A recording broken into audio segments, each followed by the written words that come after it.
What's happening, people? Okay, we are live right now, live from the village right now. It is 2 minutes past 8 p.m. right now. It is the 5th of December 2023 right now. 5th of December, season 5. Sounds poetic to me. But yeah, it is TV Tuesday and we're continuing with the X-Files season 5, episode 4, 5, and 6 today. Episode 4 is called Detour. Episode 5 is called The Post-Modern Prometheus. And episode 6 is called Christmas Carol, which is kind of appropriate because we are in Christmas season, aren't we? It is December. We are in Christmas season. We've been in Christmas season since November 1st, quite frankly. It is Mariah Carey season. We are deep into Mariah Carey season. So Christmas Carol episode 6, season 5 of the X-Files. That seems appropriate, doesn't it? That seems very appropriate. But anyway, I am watching this on Disney Plus. If you have Disney Plus, you can get it ready on Zero, season 5, episode 4. If you have it on any other service, get it ready on Zero. If you have it on DVD, Blu-ray, VHS, or any other format, get it ready on Zero. But if you don't got it and you don't want to get it, it's all good. You can still come along and have some fun. But for now, let me switch over to this screen and just chat to y'all for a little bit. Tuesday, 5th December, 4 minutes past 8 p.m. right now. I'm about to watch the X-Files season 5, continuing with that. It is the last season we're going to be watching for TV Tuesdays before going down to one stream a week. So, yeah, this is it, boys. This is it. Just seeing, there's a error message. It says the audio stream current bit rate is lower than recommended bit rates. I wonder, is the audio coming through?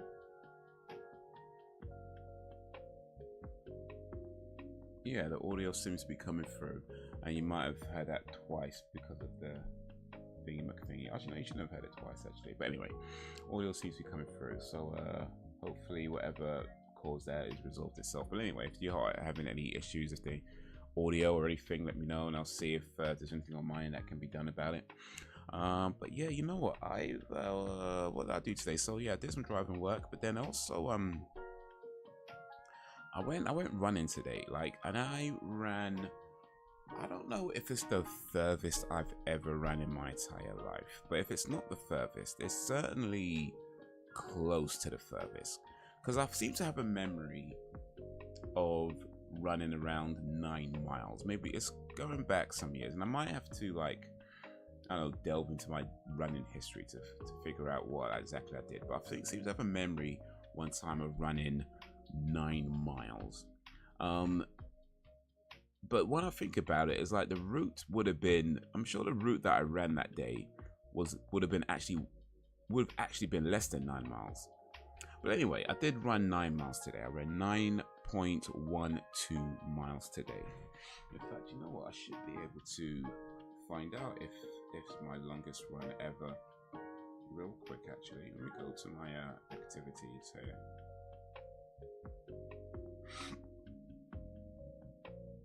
What's it saying here? Okay, so it's not my furthest run. I think I have actually run more miles. It is, however, my longest run because I was running for 1 hour and 30 minutes. I guess I did a further distance in a lesser time, whenever that was. I wonder, can I view all my stats actually? I'm sure about to view my stats somewhere.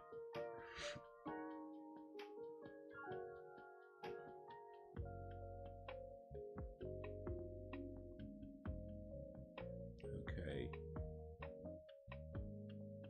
Alright, so my furthest run was back on 2018, 30th of August 2018, where I ran 9.25 miles. Okay, so I have actually, it was more than, yeah. So it wasn't my furthest run today because it was 9.12 miles today. So I have ran further. But it's still a long run. It's still a long run. 9.12 miles is still a pretty long run.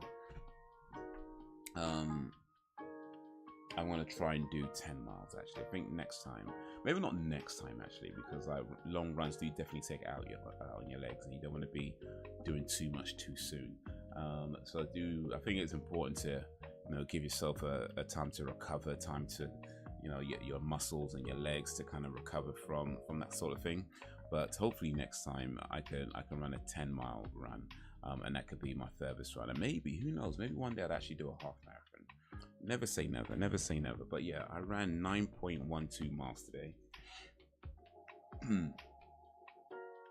9.12 miles in about 1 hour and 30 minutes. That's how long it took me. So yeah, I feel like I did okay. But yeah, that was my day today pretty much. Did some driving work, came back, had a quick little nap, and then yeah, went running for an hour and a half. That was my day today. That was my day. But I do feel like I'm getting more into the running routine, because one of my goals for 2024 is to run 400 miles over the course of the year, which is the equivalent of about 8 miles a week. It's actually 7.7 miles a week if you want to be like technical, but near enough to 8 miles a week. And because of that, I'm trying to be in the habit of running 8 miles a week now, because I feel like you need to have your body ready for it and your mind ready for it. And one of the ways you do that is to practice running 8 miles a week before that kicks in. So I've been doing that so far. I've been making it 8 miles a week so far for the last, I think, about 3-4 weeks. And today I did like 9 miles, which is more than the 8 miles just in one day. So there's that. But yeah, so far so good. So the only thing I'm thinking about the 400 miles over the year is that there may possibly be weeks where I either can't run as much, or maybe even can't run at all. That's you never know what's going to happen throughout the year, right? So that's a thing. And because of that, I feel like it might not be a bad idea to anticipate that by running extra miles in the beginning. Like try to run maybe, I don't know, 12 miles a week for the first couple of months or whatever, for 2-3 months or 4 months or whatever it works out to get those extra miles in as early as possible. That way, if something happens where I can't run as much or I can't run at all, I've already got plenty of miles in the bank to make up for it, rather than trying to play catch up later on. Because I feel like it'd be harder to try and catch things up than it is to have it already there. That's my mindset. So I mean, we'll see, God willing, how it all goes, right? But yeah, like that's still the plan, to run 400 miles over the course of 2024. To run a minimum, I guess, of 7.7 miles per week, every week, or well, see how it actually ends up being. And then by the end of the year, by say maybe this time next year, or close to, or maybe not this time actually, because early December, say like late December next year, be able to look back and say, you know what, I actually did that. But yeah, that's then. But yeah, I think that is pretty much my day.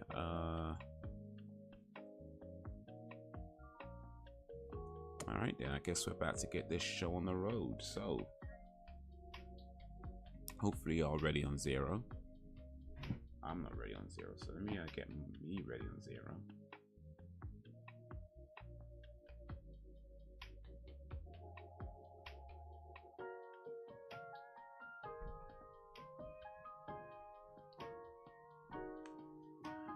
Alrighty, so let's come over here.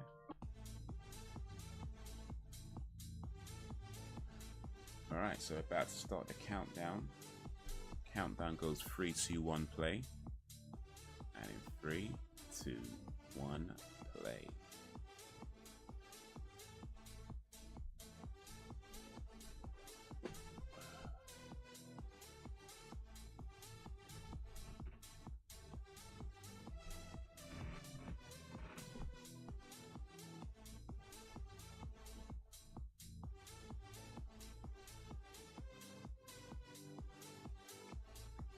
don't think he wants to be there. Kind of irritated. Yo, what up, Sam? Sam B and a place to be.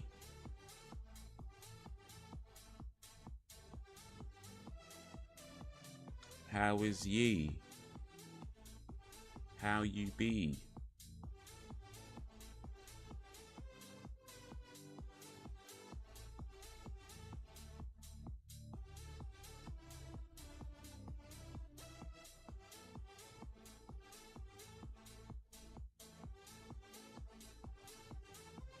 This guy's kind of rude.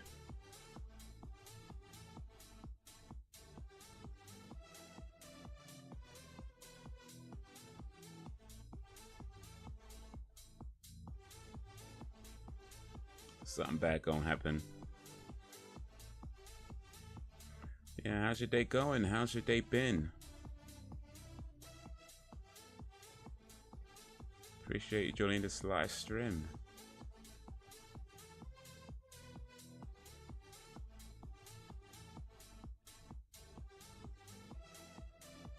Tired of shit, but surviving. Oof.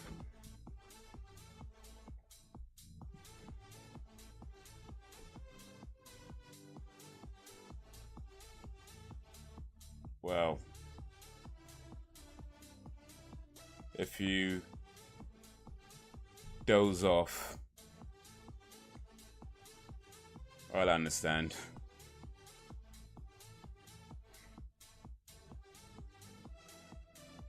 But yeah, with all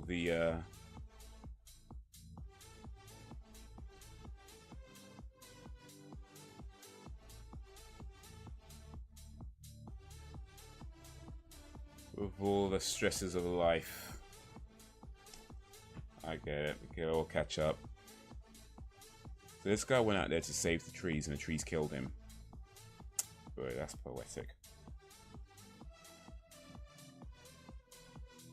But yeah, I've been alright today. Actually, I actually ran at 9.12 miles today.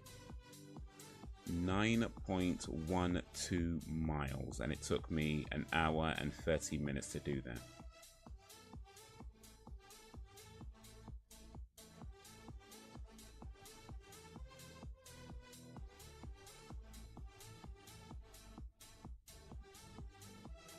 And you got a decent night's sleep, but you don't feel like you have, and you're hanging out, you know, that's me stay off.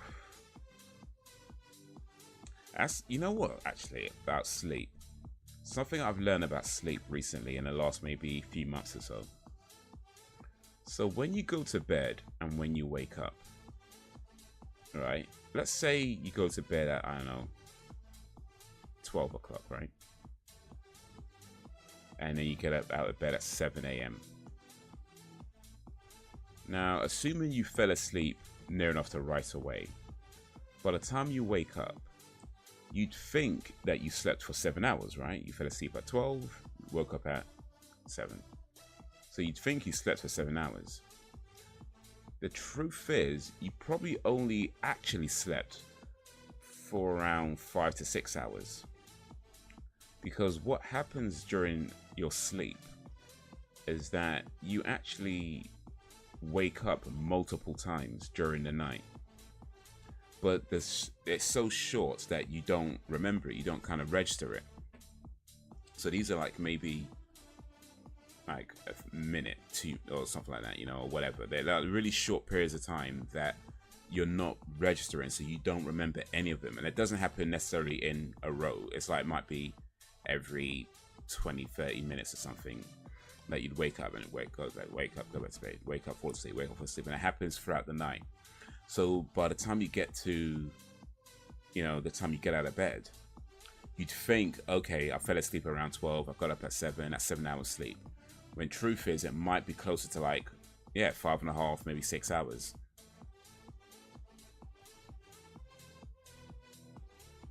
And it's not like, it doesn't necessarily mean anything bad, by the way, because it's a pretty normal thing to happen. But I guess what it could mean is that if one of the reasons why, you know, sometimes you wake up and you still feel tired. Like when you get out of bed and you still feel like you just haven't slept enough. It could be that you were waking up just a little bit too much multiple times throughout the night.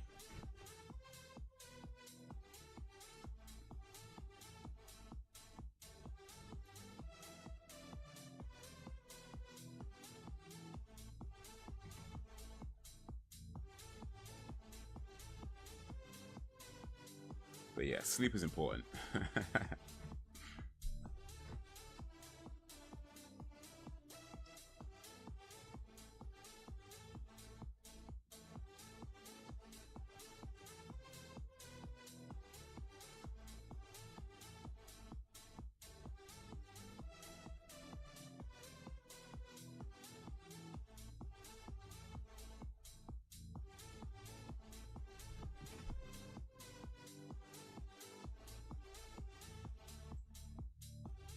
Always when Scotty's sitting in the back seat. That solves that. They should. Put you on the X-Files. They really should, but you know. Actually, no, I did hear they're making a new X-Files, so yeah, maybe I can get on that.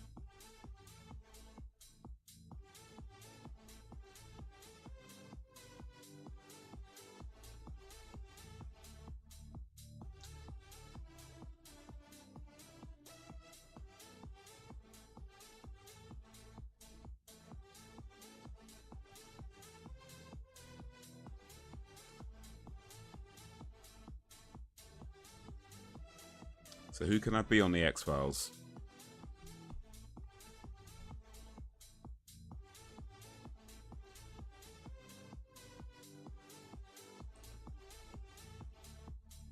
I don't think I could do Mulder because I feel like that. I think that role's probably already taken. So who can I play on the X-Files? I guess I could play Dana Scully, but I don't know if I'd feel about wearing heels. You meet the diversity requirements.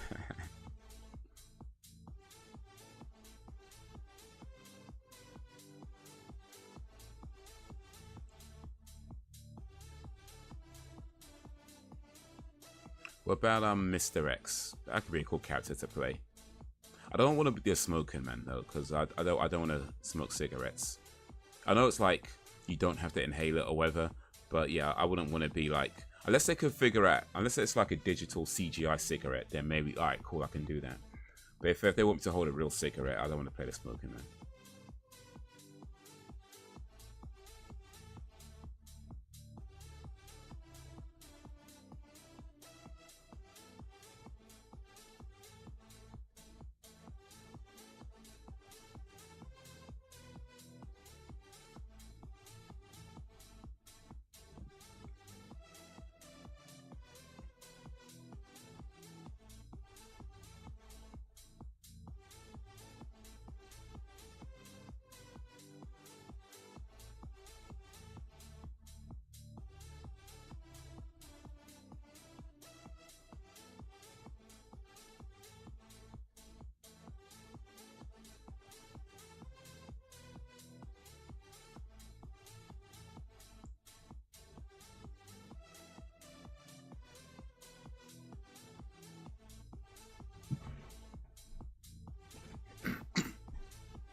You can be a cigarette smoking man.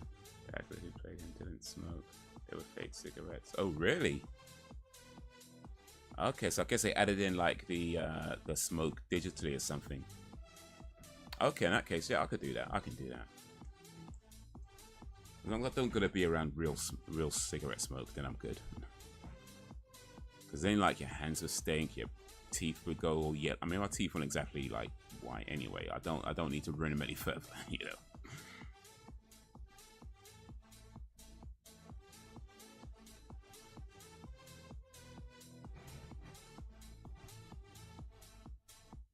How about Skinner? Do you reckon I can play Skinner?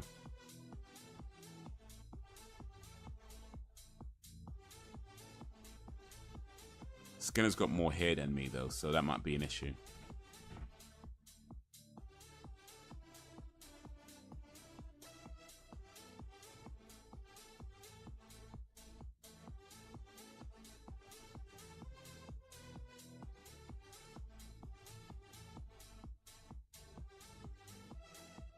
All right, who would you play on the new X-Files? Not Mulder or Scully. Those roles are taken. Who are you trying to get?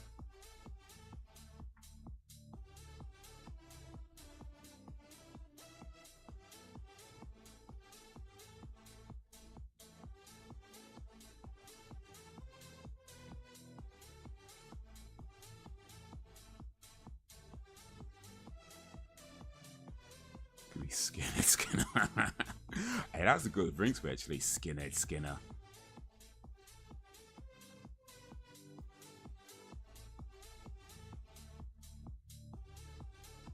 Yeah, Skinhead Skinner with like a swastika tattooed on the side of my head.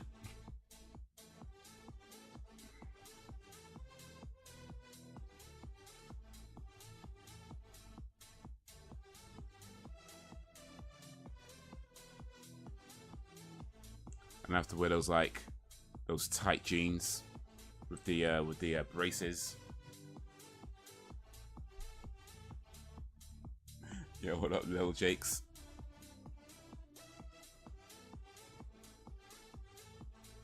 So yeah, we're just talking about who I can play in the new X-Files, in the rebooted X-Files. Can't be Mulder or Scully because those roles are taken. So we're trying to figure out which character I can play in the rebooted X-Files. And Skinhead Skinner came up.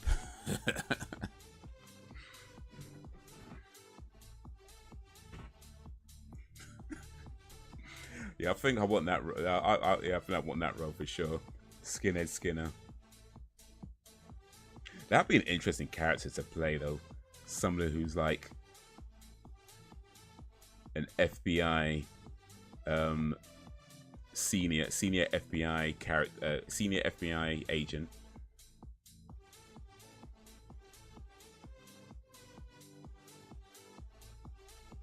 With I don't know, like former KKK member, like a former member of the KKK and the only ever black member of the KKK. And I left that life behind to become an FBI agent, but the tattoo stuck. Right, that'd be the history of the character. First races, white super, exactly. I was like, at one time I was like high up in the KKK and white supremacy. I was like a real high-ranking character, a real high-ranking guy there. But then I left that life behind to pursue justice.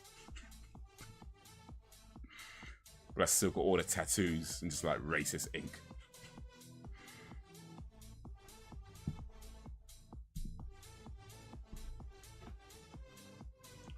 What's that, Clayton Bigsby? Except he wasn't blind, except without being blind. Black Klansman, yeah, that's a good movie, by the way. I don't know if you've seen it, but yeah, it's a real good movie, based on a true story.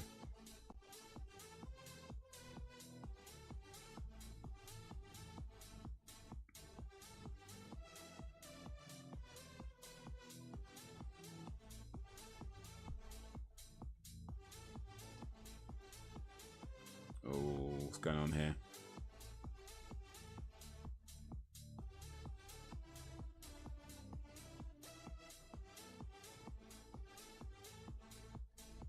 I read the book also back. Okay.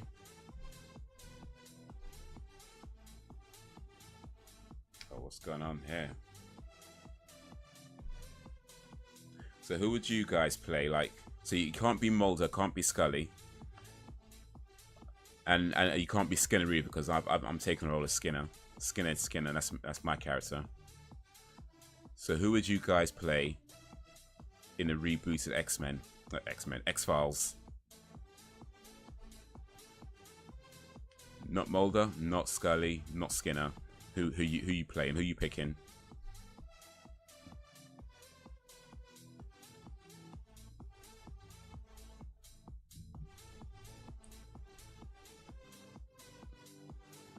secret at night. Still lead the KKK. Even white men are afraid of you. Well, that's the thing about Skinner, isn't it? Because you don't always know if he's like on their side or if he's got his own agenda. That could be the thing. Did he really leave? Is he really on the right side of history now? Or is he playing everybody? What's the end game? Where's his loyalties really lie? Like you never really know with Skinner, so that would make sense actually.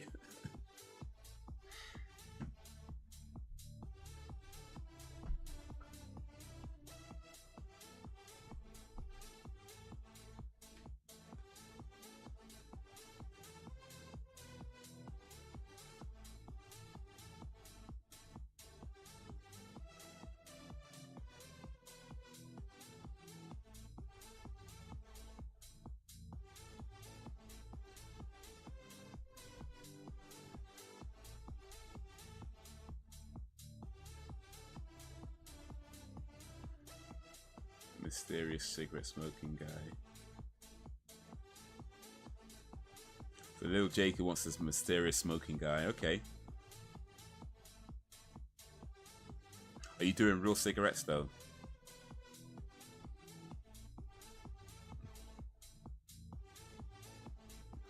Because apparently it was fake cigarettes. I didn't know that, by the way.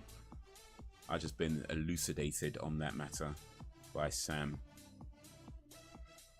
But would you go with real cigarettes or fake cigarettes? Or actually, maybe you could go with vapes, because that's like a popular thing now, isn't it? You could be like a cigarette smoking man, except to be a vape smoking man. Rather than cigarette smoking. You just walk around with vapes, blowing these big vape clouds. And every time you're on screen, you got like a different flavor vape.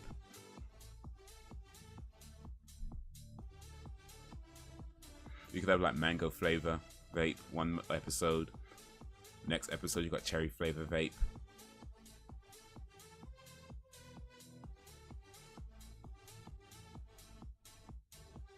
Carry around like a charger with you to charge the vape.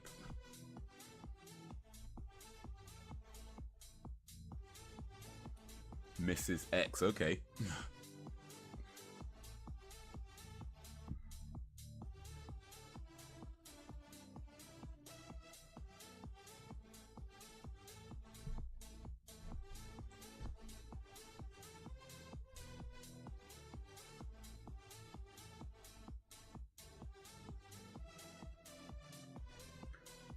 Sam's going to turn up every few episodes. Give out information.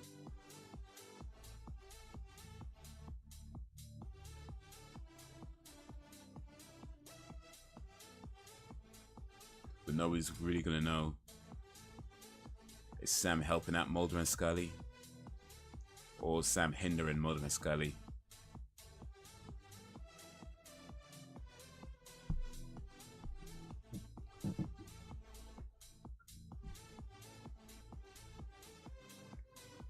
Double agent. This guy now. It's the government operations.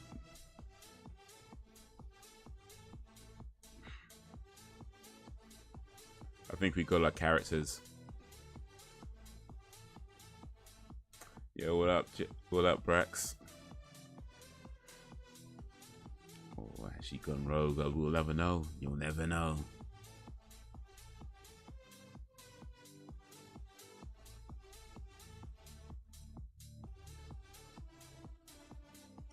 Alright, Braxton, here's the question we're talking about.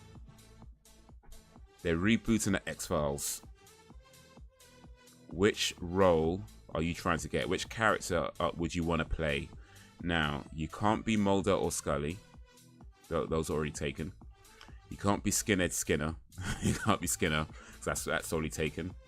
You can't be Mrs. X now, really. You can't be X, and you can't be the mysterious smoking man. So Braxton, who would you want to play in the reboot of X-Files? Can't pick Mulder, can't pick Scully, can't pick Mr. X, Skinner, or the smoking man. Who you playing?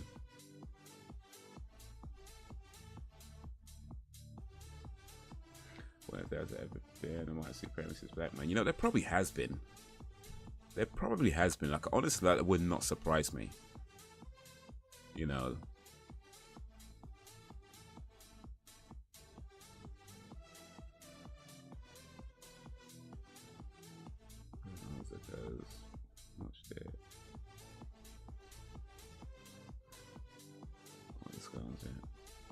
I'm just saying, like, who would you play as, like, not that, like, who would you want to play?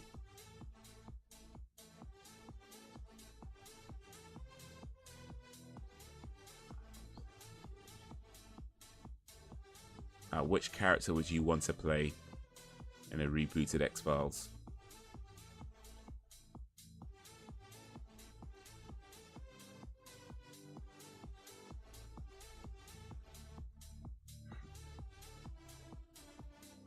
Oh, they got something. Daryl Davis, he was a member of the KKK. Daryl Davis.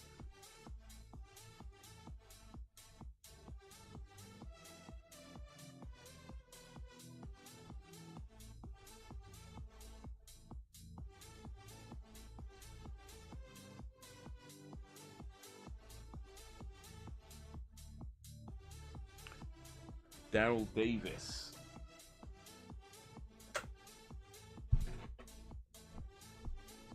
He actually was trying to change them.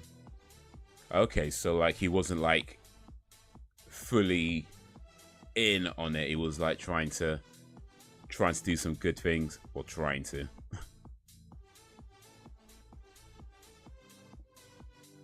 Daryl Davis, American musician.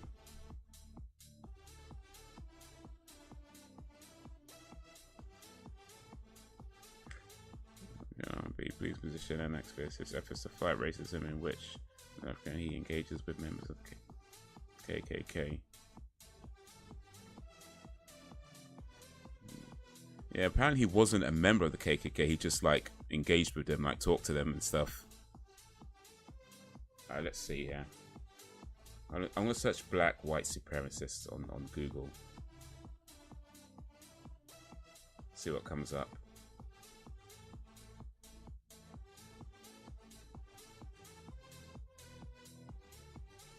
I mean, it's Clayton Bigsby, but that was the comedy show, right? So we're gonna go past that. Okay, so a name comes up called Don Black. Stephen Donald Black, born July 28th, 1953, is an American white supremacist. He is the founder and... Oh wait, no, that's just his name. Oh, never mind. I don't think he was a black guy. Yeah, no, he's not a black guy. Sorry, never mind. His name's Black. He's not black.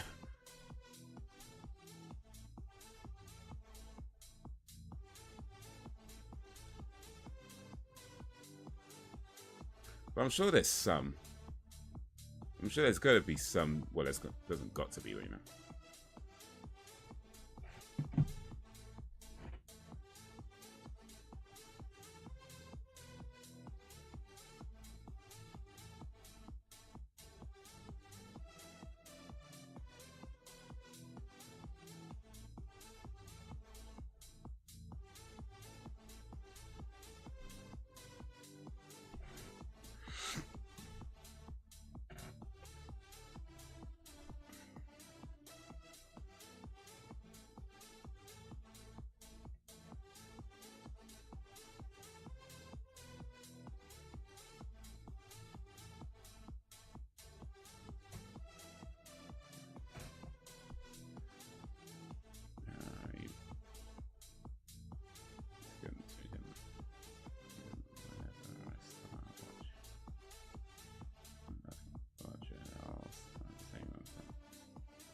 Okay, never mind, Brax. Just never mind. He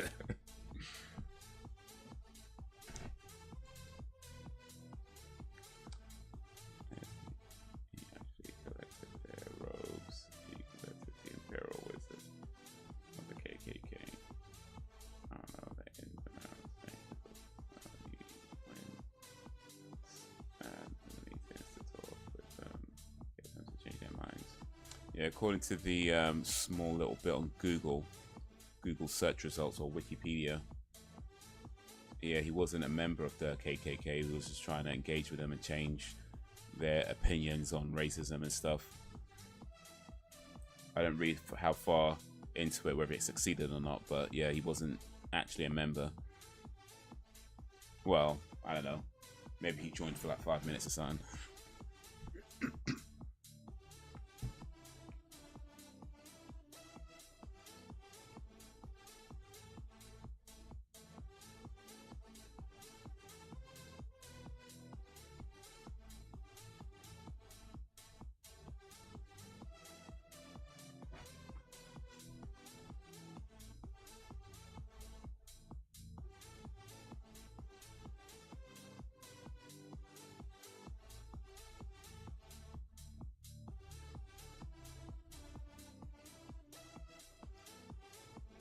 This is in the way.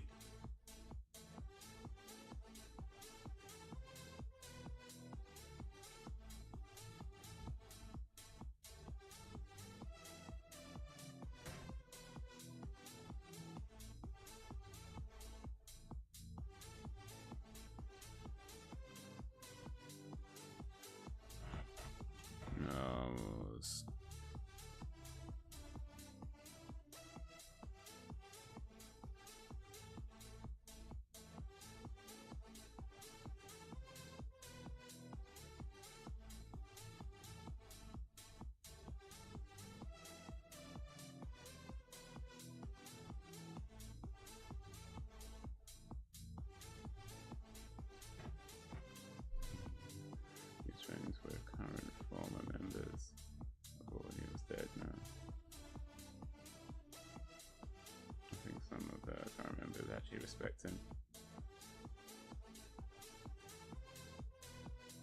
Well, I could see how that could happen. I mean, somebody who takes the time to chat with people and converse with people, you know, you get a level of respect for that sort of thing.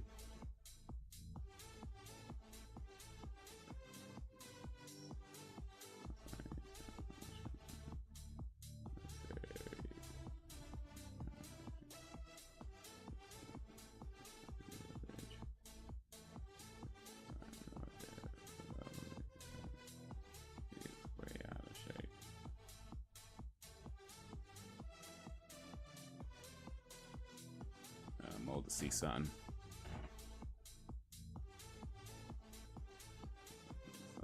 Going to those meetings. You know, everyone there hates you. Yeah, it must have been intense affairs to say this. Indeed. Yeah, I don't think I'd want to do that. Actually, no, I would. I don't. If I ever did something like that, I don't think I'd want to do it on my own. Like, I wouldn't want to go on my own. I feel like if you ever do, like, attend a meeting like that, I'd want, like, you know, backup. You know what I mean?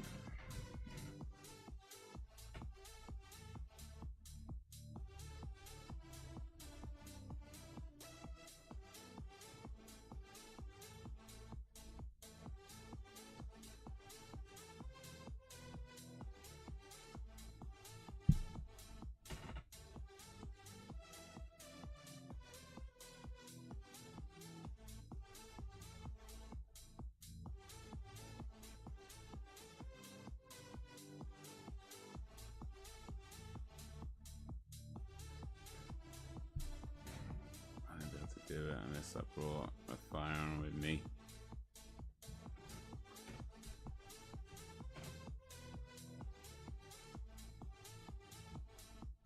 I just want bare bodyguards around me. Like,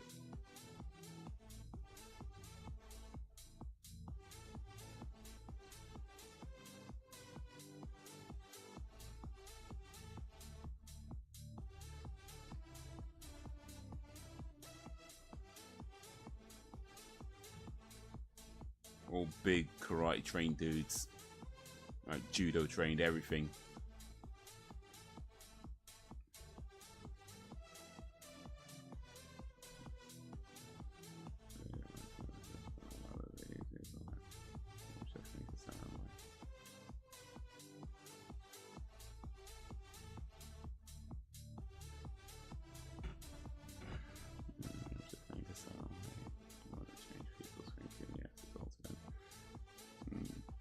Because I'm not sure you can change people's thinking. I mean, I guess you can, but I feel like if you're going to have any hope of changing the way somebody thinks and change their opinions on things, then part of that is understanding like the roots of where those opinions even come from, you know. And oftentimes when people hold dear to like certain viewpoints, it's, you know, it could be related to things that happened in their childhood, or things that happened like in their upbringing, or, you know, something that they've experienced that's just so intrinsic to who they are. So it's kind of like, how do you change that, you know, without understanding that, you know, sort of thing.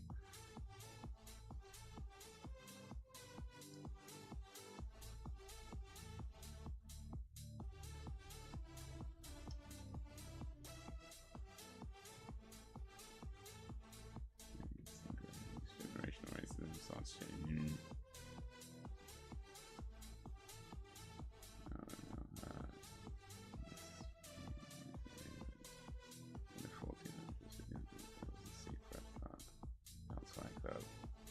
Another one was also in Ireland. Okay. 1500s. Probably a lot of secret societies back then.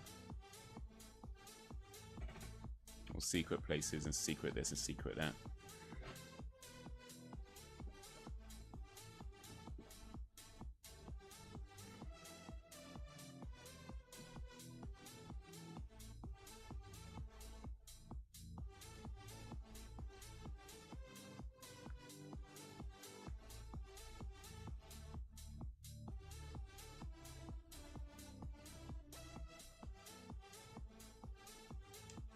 Go girl.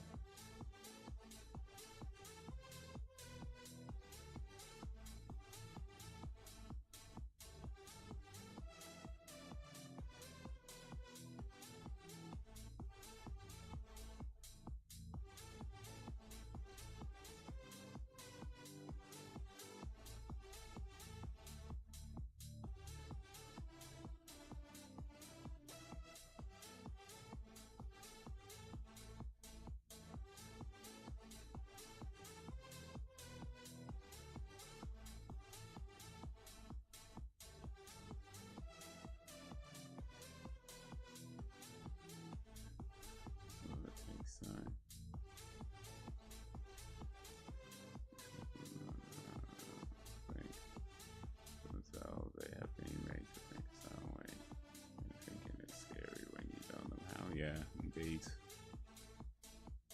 Indeed.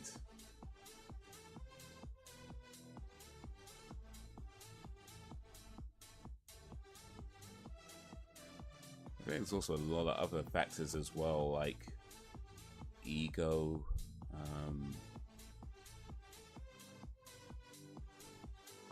you know, pride. All of that kind of comes into play, I think. You know, it's difficult to admit when you're wrong, when you've been challenged.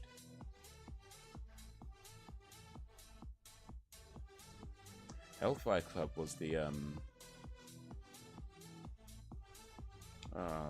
what was it now?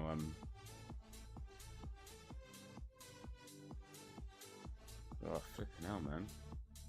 What was that? Hellfire Club. It was Stranger Things, that was it. Stranger Things Season 5, Hellfire Club, where they played Dungeons and Dragons.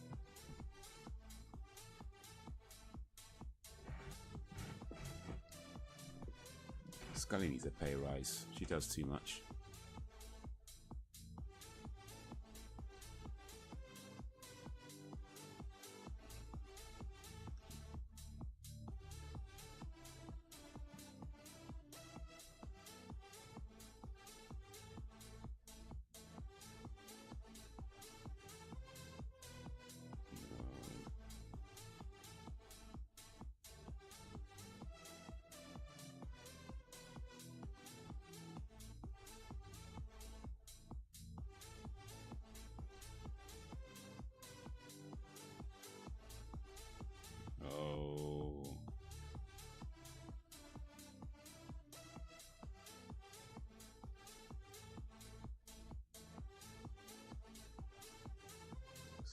They just gotta get got.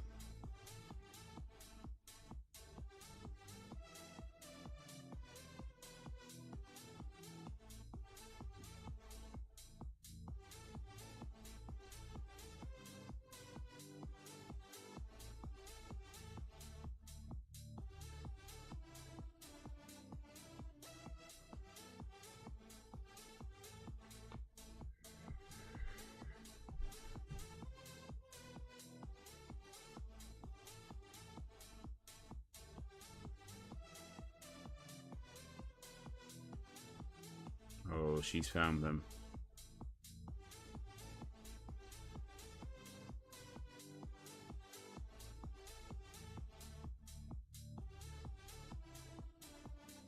Could be fun, actually. Drink some whiskey, summon some demons. Whiskey and demons. I don't know. Is that a good combination though? I mean, if you're going to summon demons, do you want to be drunk while doing it? It's like you might not agree to something and have no idea what you just agreed to, and it's like, wait a minute. What's going on here? What happened last night?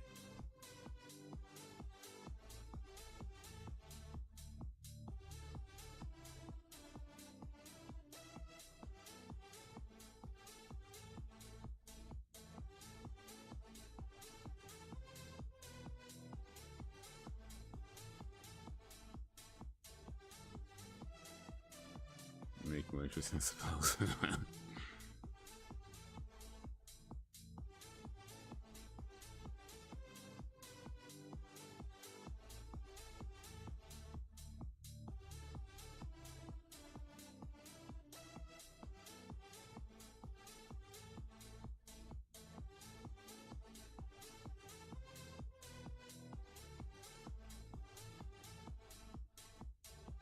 Did she get it?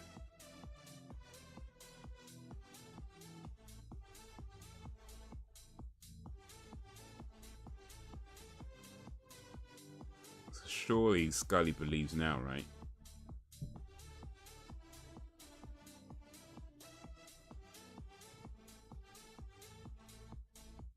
Ugh, flipping out. Well, I guess it technically has to be, but you know.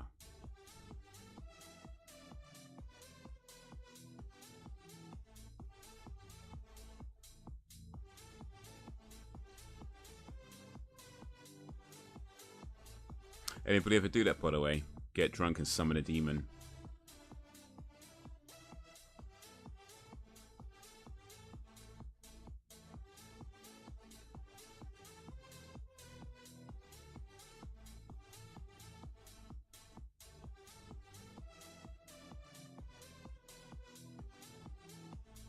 Oh, look at the crappy special effects.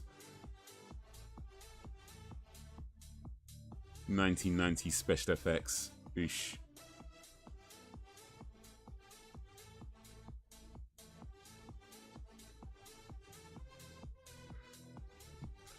That's the bikers, but range of century.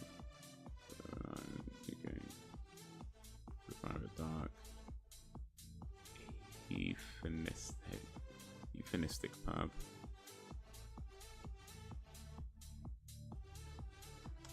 Yeah, but I might have to one day.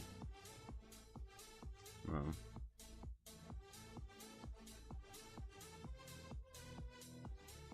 make sure you put the kids to bed first, though.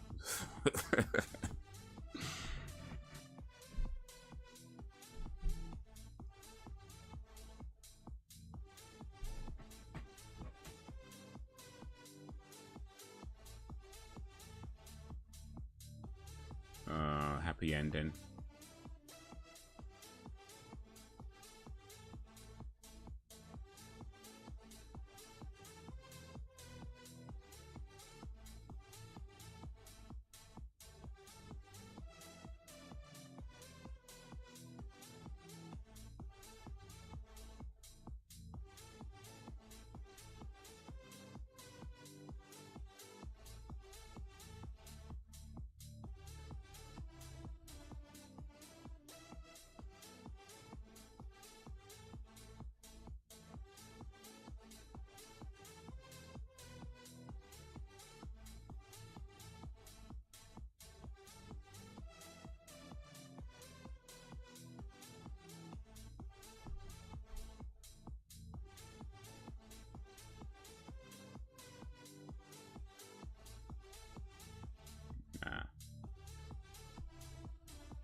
Like you drinking milkshakes and summoning demons. Well, I think if you're gonna summon demons, you're probably better off going with milkshakes than alcohol. I think.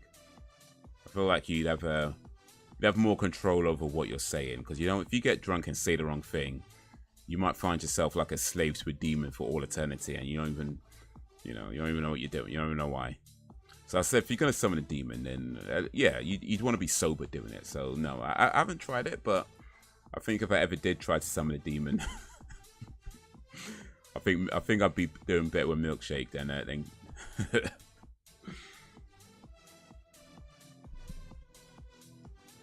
You laugh now, but I'd have the demon working for me, not the other way around. I'm just saying.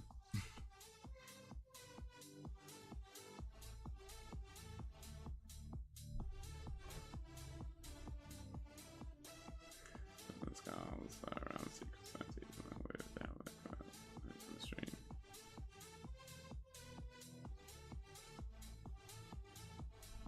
Francis demon summoning black man.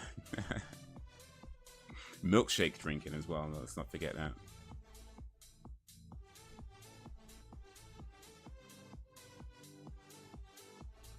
I'm gonna summon a demon and make him cast a spell on everybody, so they all know once and for all that Die Hard is not a Christmas movie. that'd be what I summon demon for, to make everybody know once and for all, fully accept it.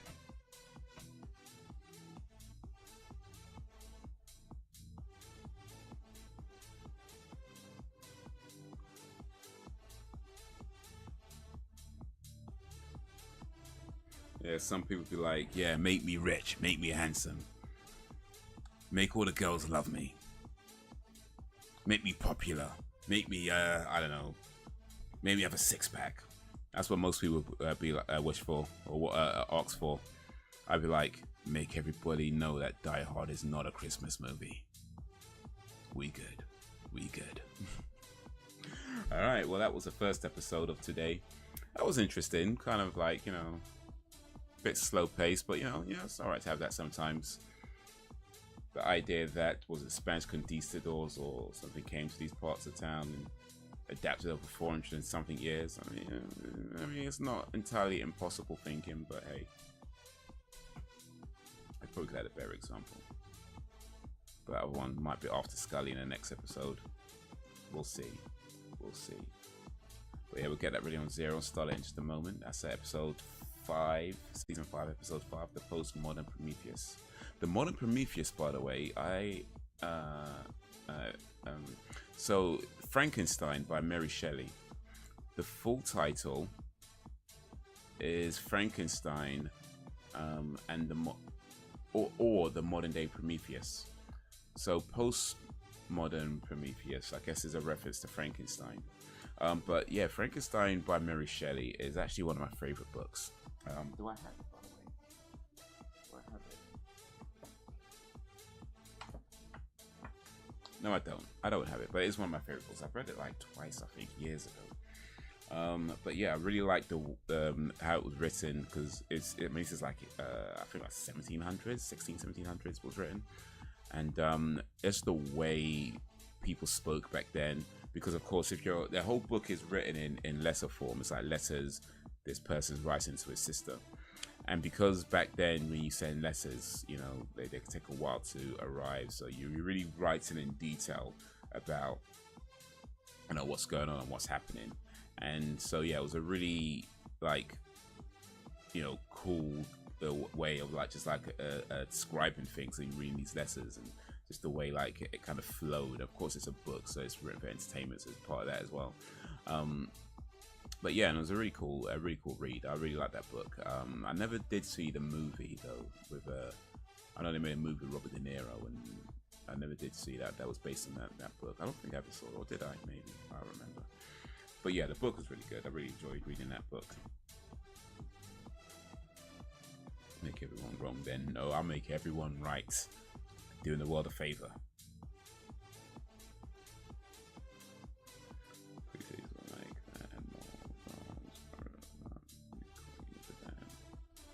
The Vampire Bar. Speaking of which,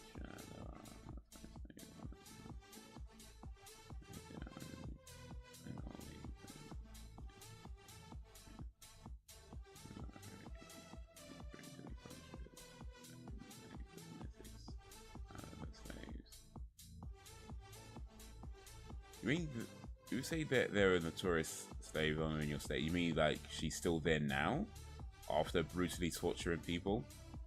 Or she's still there? I mean, how old is this woman? And people know she brutally tortured people, and just like, don't put her in jail. Or like, alright. She's alive today, then.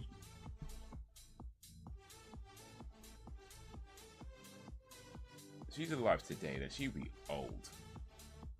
Or I don't know what the slave law's different in New Orleans. In New Orleans, I don't know.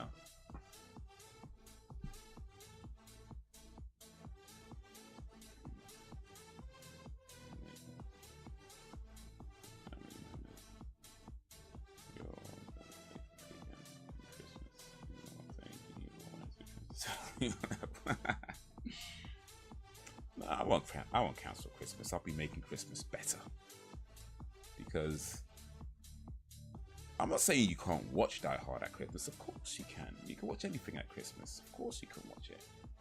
It would just be you'd watch it as a way of, you know, just enjoying a good movie, and not because you think it's a Christmas movie. You've been watching it just because it's a good movie to watch, and Christmas is good a time as any to watch a good movie. But because you know it's not a Christmas movie, you know you can watch something else to be more in the Christmas spirit. So that should be making it better. I'm just saying. I'll be doing the world a favor.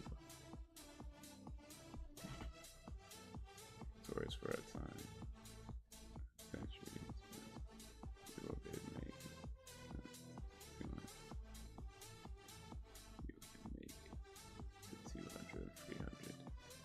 Who lived to 300 years old? Man. Who lived to 300 years old? Imagine being 300 years old. Like, unless you happen to be like a real healthy 300-year-old, that's gotta be a tough life, man. Like, if you're like an average old person and you somehow made it to 300 years old, that's gotta be a tough life. That's gotta be a tough life. Like, I mean, think about it. From like maybe 90 onwards, it's like you can barely do anything yourself. You know, you got like nurses having to clean you up and feed you and all that kind of stuff. And that's like the next 205 years of your life. Like, that's gonna be a tough life, man.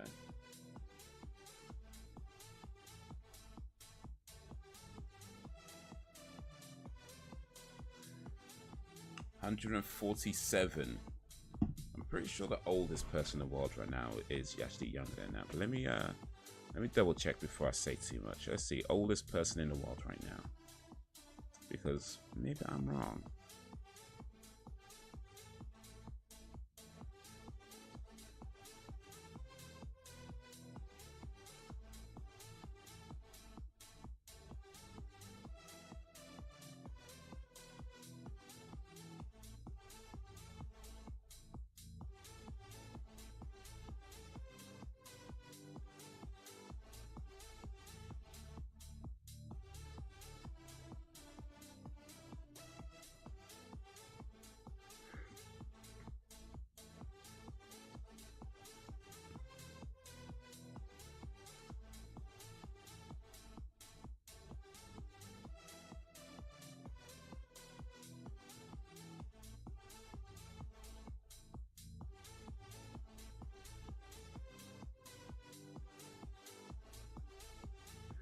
Okay, so the oldest person in the world today, right now, is a lady called Maria Brañez. She was born 4th of March 1907. She's still alive today at 116 years and 276 days, and she lives in Spain.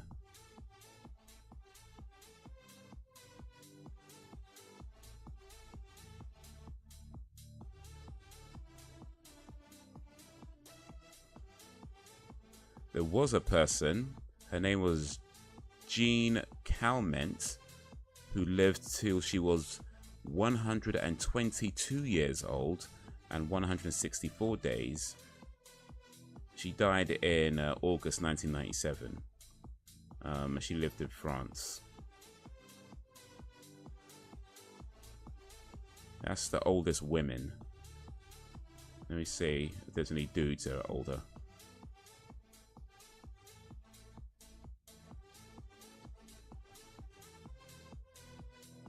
So the oldest man, he died June 2013. His name was Jiromon Kimura. He lived until he was 116 years old and 54 days. He lived in Japan.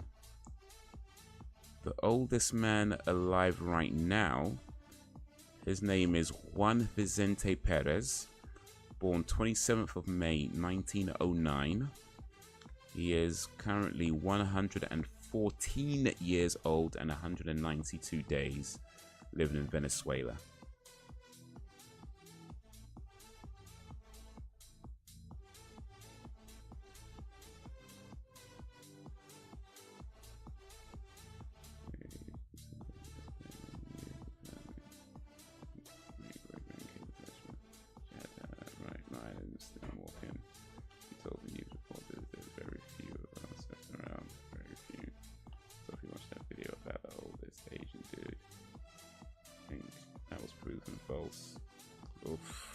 Man's lying about his age. Why would you lie about your age when you're like old, like you're already old still? It's like you're trying to get into a club or something, like. Or maybe he started a lie when he was like, he was like I don't know, 12 years old, and he had like a fake ID trying to get into a club. And ever since then, he's just been trying to live up that lie, so nobody knew he was lying from way back then. It's like, dude, you don't need to lie anymore. Like, let me see, who's the oldest person ever? That's what we want to know now. Who's the oldest person ever?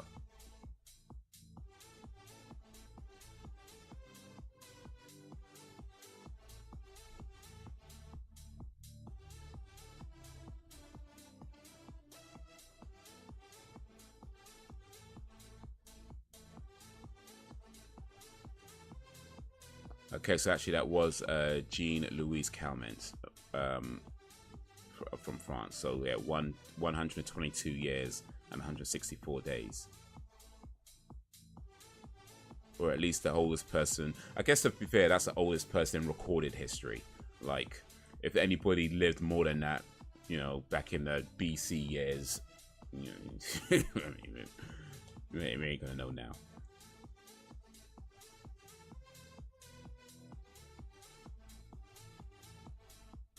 I appreciate that, Frozen G. Hopefully you got a laugh out of it. Or hopefully you got more than one laugh out of it.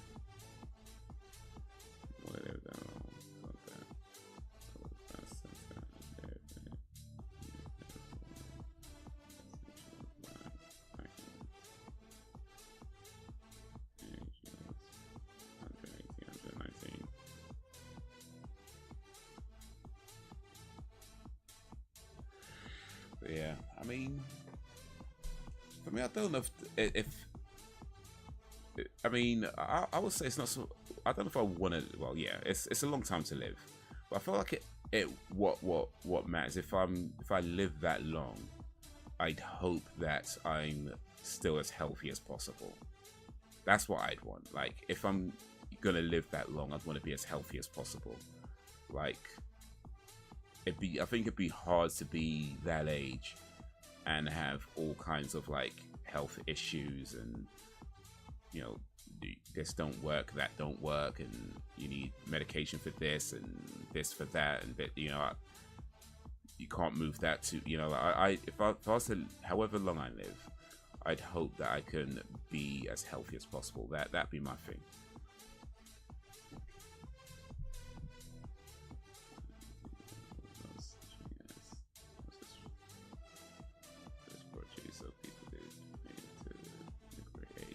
I mean, yeah, there was no such thing as processed food back then, but you have to remember there was a lot of diseases. There wasn't much medicine.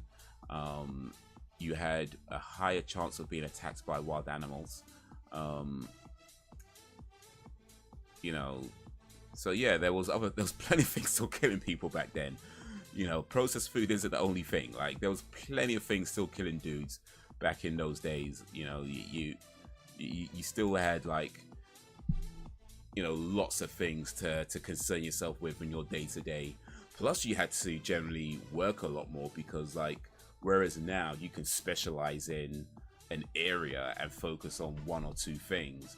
You know, back then you had to know how to cook, you had to know how to hunt, you had to know how to kill an animal, you know, had to know how to skin, you had to know how to clean, you had to know how to make clothes, you had to know how to, you know, fix things, you had to know how to build a house, you had to know how to do everything, you know, back then, or pretty much near enough to everything. You know, you couldn't just like, oh yeah, I'm going to specialize in being an artist.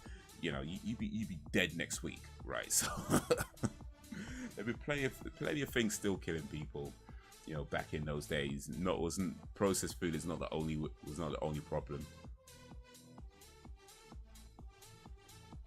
They had plagues, you know what I mean? Plagues and famines and massive floods. Plenty of things still killing people.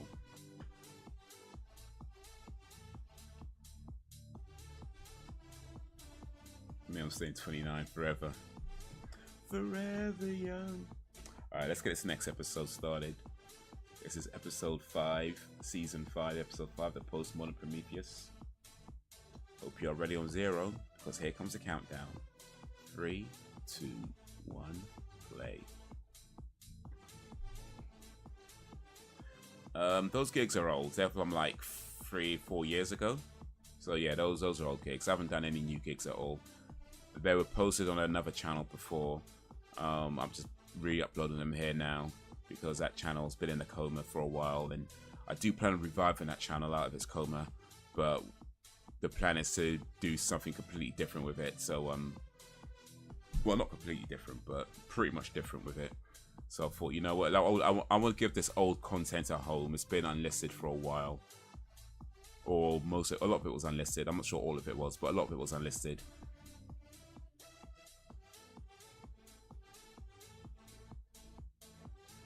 I'm 18, I can go in when I want.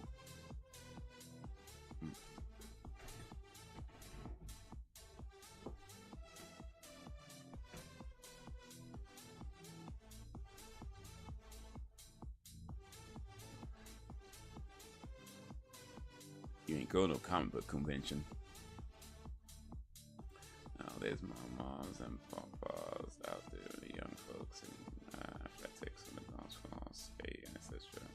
Supposed to live a granny can then on a cruise ship. You know, for sure. I was watching a video. They were talking about a guy who was 95 years old. He passed away I think a few years ago now, but he was 95 years old, running like 400-meter races, and he had like the world record for like people over 90 or something like that.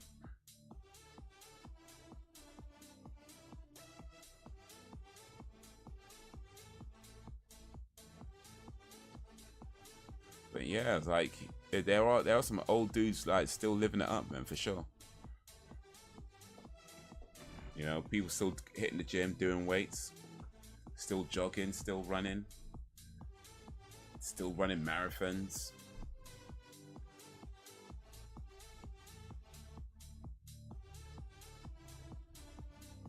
I ain't saying I've got to be doing all that. I just feel like if I do live that long, I don't got to be like some super athlete or whatever, doing like Ironman rate runs and all that kind of stuff. But I just feel like I'd want to be in good health where I can still, you know, walk to places. I don't gotta be like super strong, but yeah, you know, I feel like you still want to be able to lift and hold things and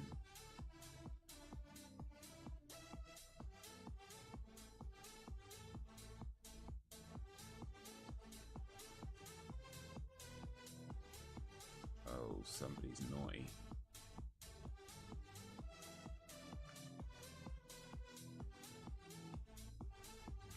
But the thing about life is that there's just no guarantees, right? There's no guarantees in life. Like, you can do all the exercising and eat all the right foods and take care of yourself and all of that, and then none of that is going to guarantee that, you know, you won't have issues later on in life. Hopefully it helps, right? But none of it's going to guarantee it.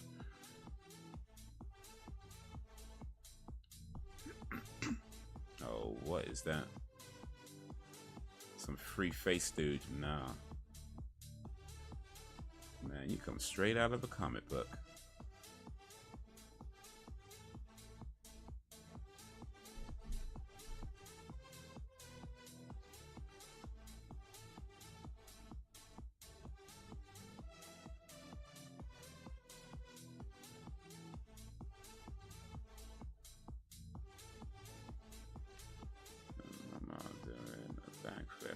Side of a bow, no, yeah. And I would reception I dance,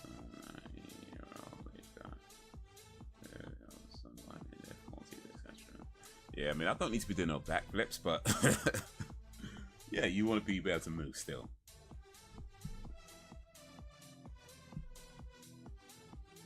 I know a guy who says that at 95 plus years old, he'd want to still be working. You know, working as in like lifting boxes at his job, and you know, that kind of work where you just like picking up boxes, putting them on shelves, picking up boxes, carrying stuff around at 95. I'm like, yeah, I don't want to be doing that. I ain't trying to have no job at 95 years old.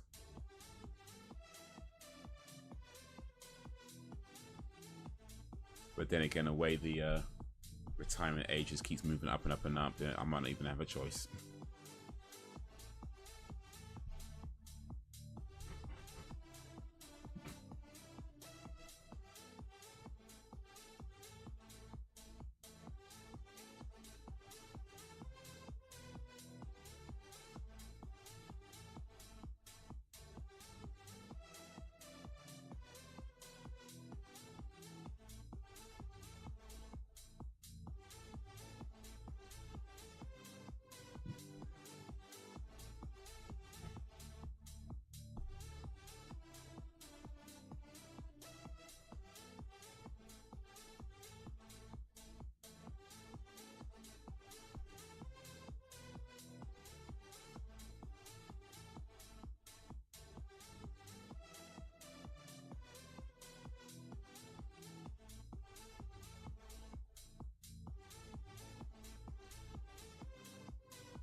Come into my bedroom to tell me she ain't getting a job and she is older. She's having kids. What make them work? That's probably the only good reason to have kids, to be honest with you, so they can take care of you when you're old, like literally. Like, I mean, I feel like if you have kids, everything you go through to like raise them and to be kind and to, you know, not kill them. Everything you gotta go through. Yeah, they better be taking care of you when you're old. Like that's just fair, I think. That's just fair.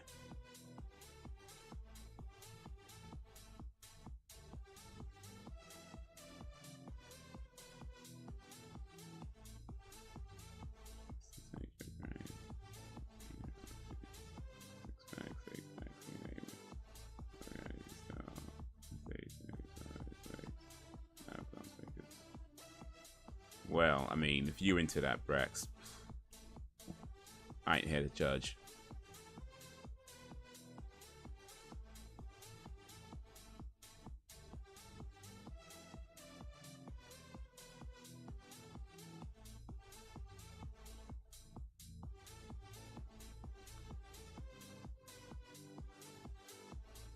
Brax be looking in that guild section.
Gucci high heels.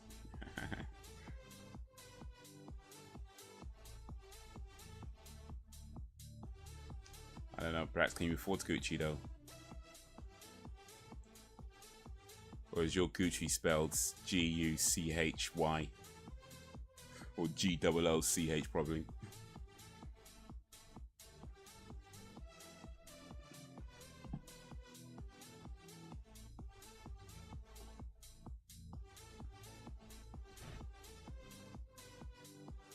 Just don't run in those high heels, Brax.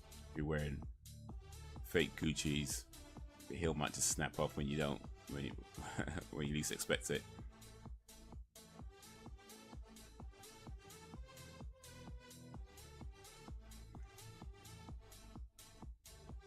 Oh wait, this whole episode is black and white. Okay.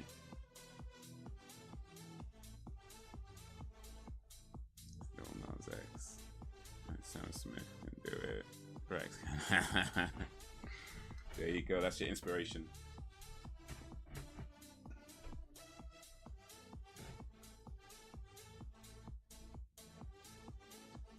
Brax in the high heels and a tutu. Pink tutu with wings.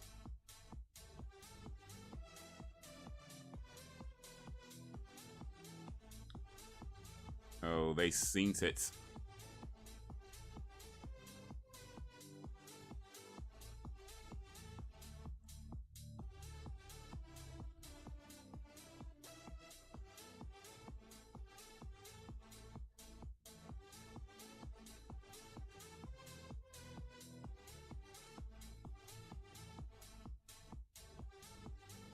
They seen it.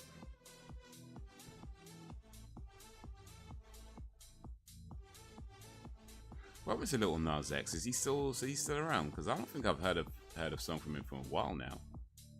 He had a few good songs actually. Like he had what's that song that he had that I liked? He had a couple of songs that I liked. Like I don't remember what they're called right now, but he had a couple of decent songs that I liked. But yeah, I don't think I've heard about Lil Nas X for a good while now.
Not that.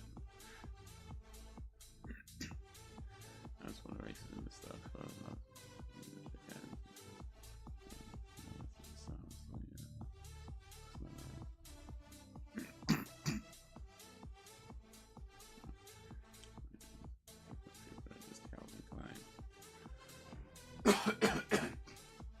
Calvin Klein are not luxury though. I don't know. Would you consider Calvin Klein luxury? I don't know if I'd call Calvin Klein luxury. Like, don't get me wrong, they're too expensive for me.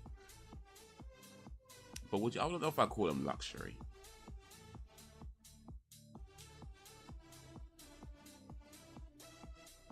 When it comes down to it, like I'd buy my underwear from like bloody Peacocks or like what's that place called, Primark. So it's all high end for me anyway.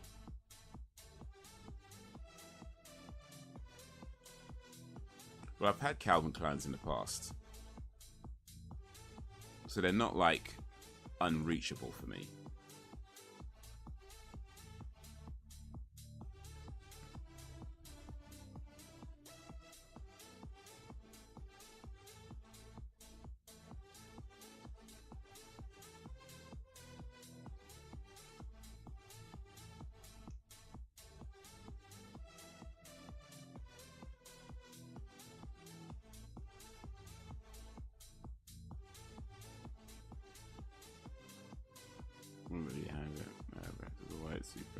too. You know, Brax join the clan. Yeah, Brax be like making friends with like Nazis and shit. I've hugged them. I've shook their hands.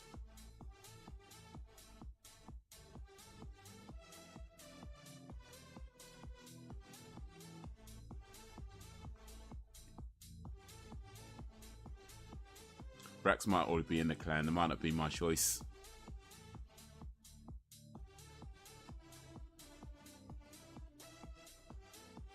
I'm not sure I get to have a say whether Brax can join or not. He might be higher up. He might be higher up than me already, by the sounds of it.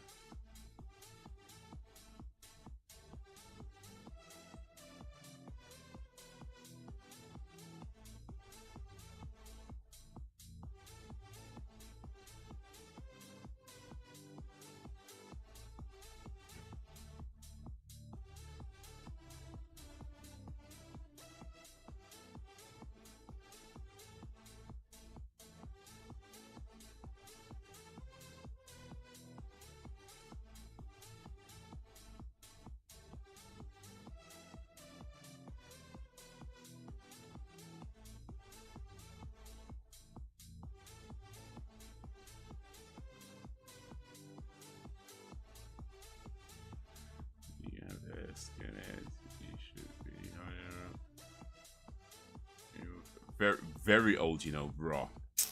The disrespect. Not even just old, but very old. You had to add the very in there just to emphasize it. Just to throw in that little sting. That extra bite.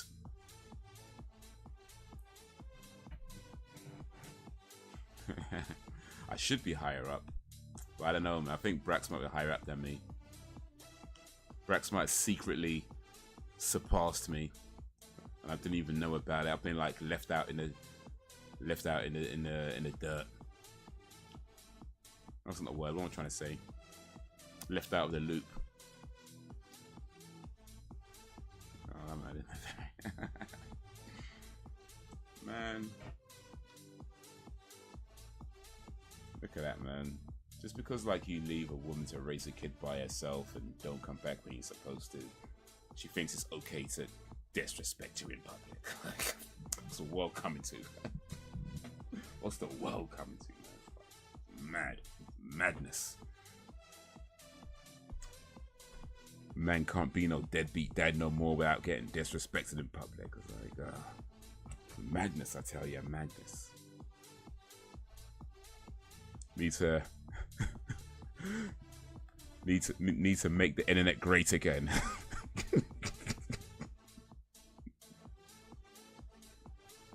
Go back to the times when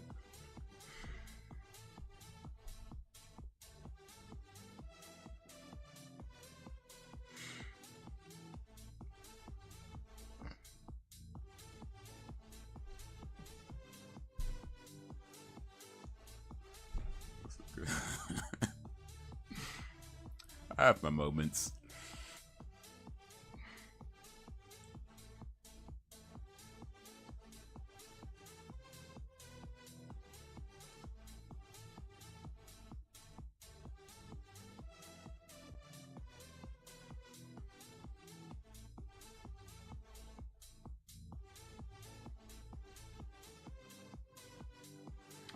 Lacoste, Tommy Hilfiger, Polo, Versace, Ralph Lauren, Dolce & Gabbana.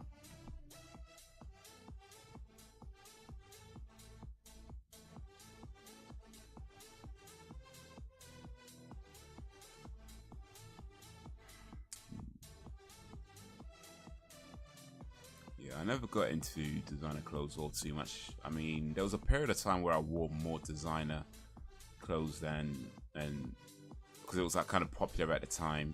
It was like the fashionable thing to do. So I did have like an Armani shirt at one time, and I had Yves Saint Laurent jeans, and I've had like Ben Sherman shirts, and used to have those diamond socks as well. And what else? Yeah, I've had the Calvin Kleins as well, Calvin Klein underwear.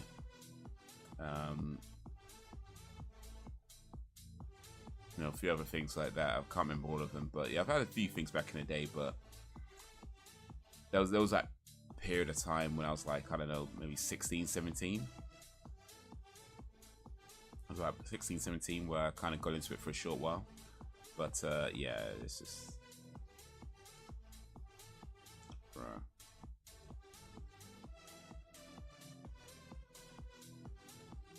These days I just don't bother. Like, there's a few brands that I like because I feel like they genuinely make good quality stuff. But outside of that, like, nah, I just don't bother. It's just long and expensive.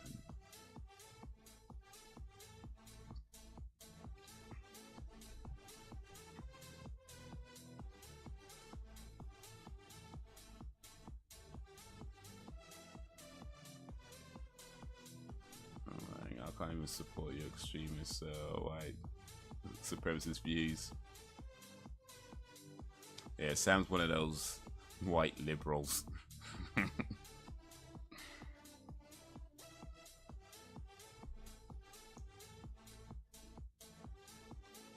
Sam's joins the woke mob.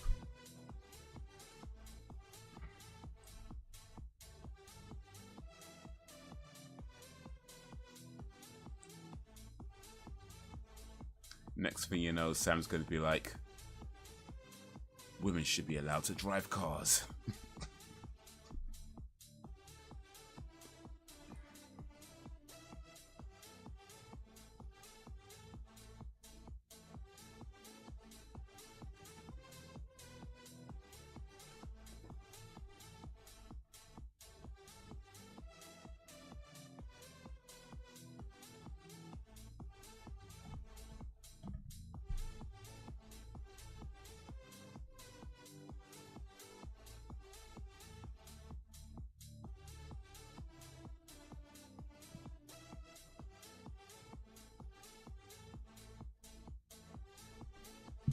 Misgender me.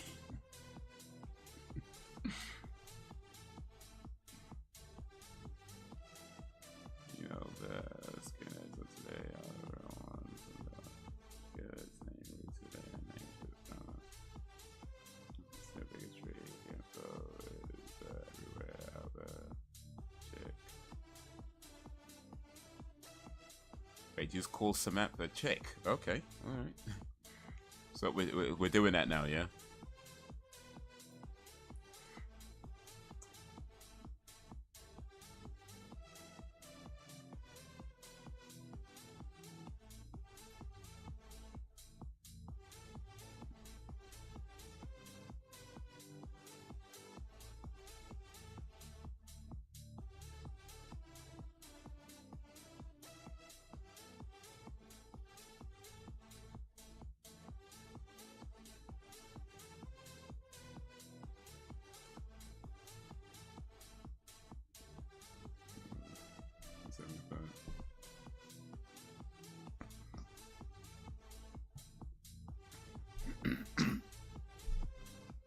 Gypsies, tramps, and thieves.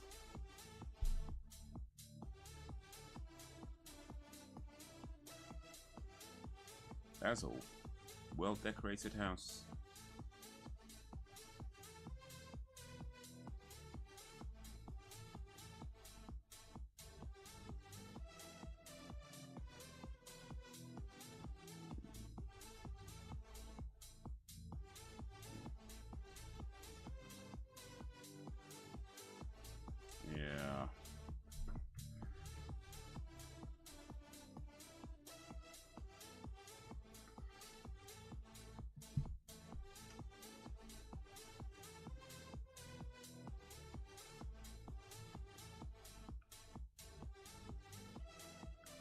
They in trouble now.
Mode having trouble standing up.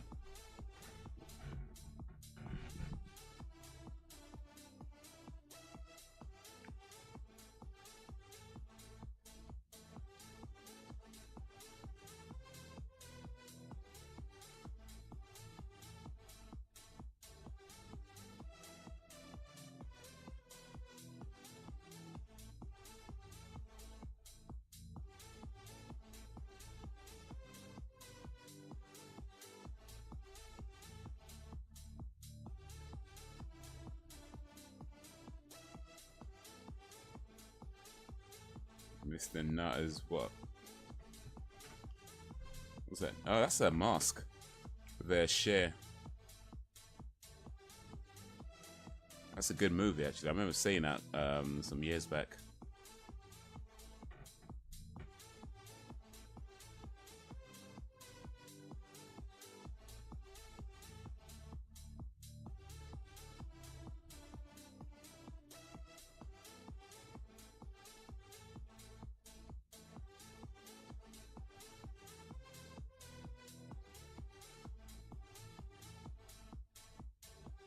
Oh, yeah, that's the peanut butter and jelly.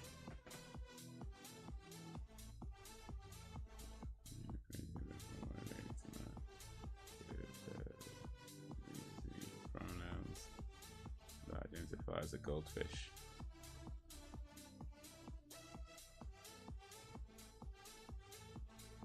If you're going to identify as a goldfish, then let's see, I get to be, what do I want to be? I don't know, what do I want to be? Can I identify,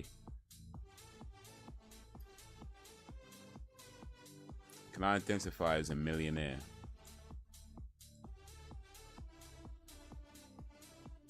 And to support my identity, I feel like people should just give me money.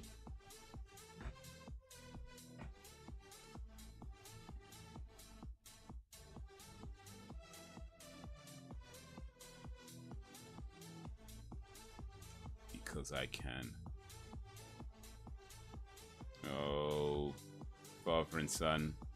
Is he gonna kill his own dad though?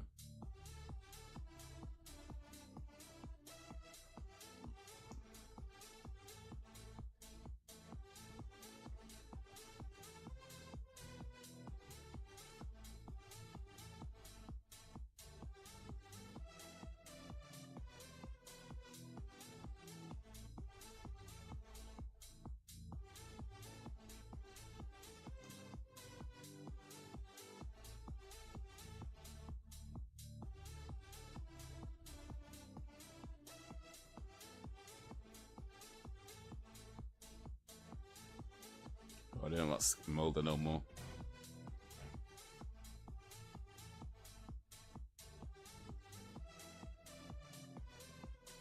Don't like him at all.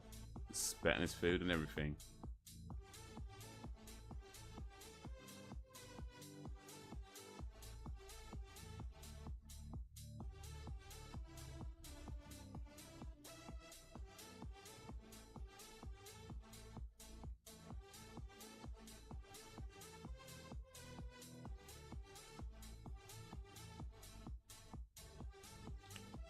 Went from like liking him to hating him in the space of like what, 5 minutes? Man.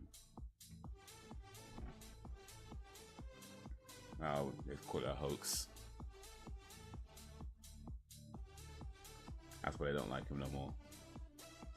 It's actually Scully that said it was a hoax, not Mulder though.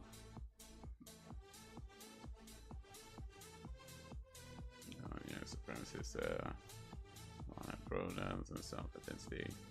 Racist masculinity, right-wing bigot. Damn it! There's always a catch.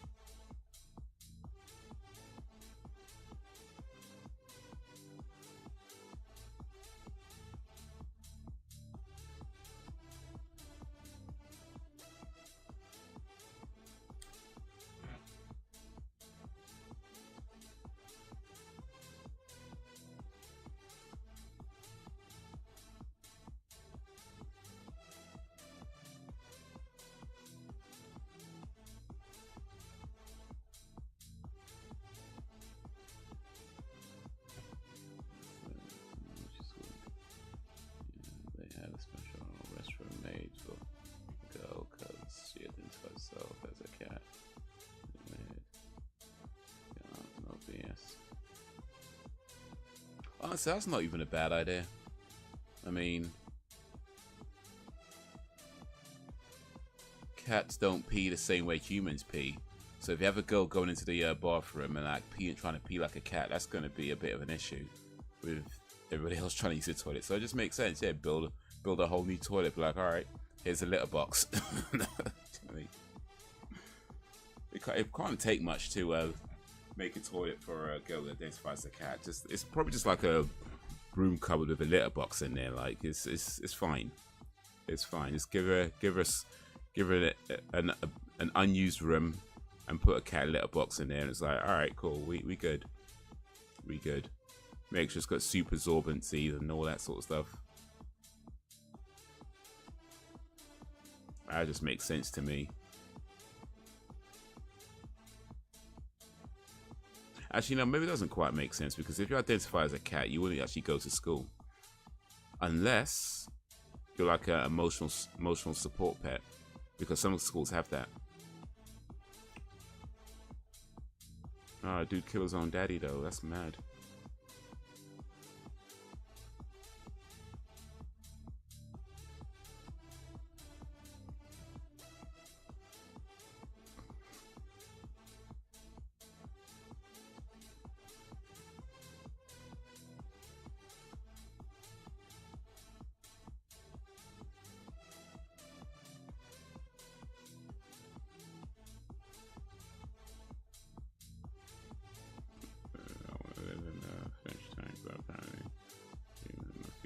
Valid.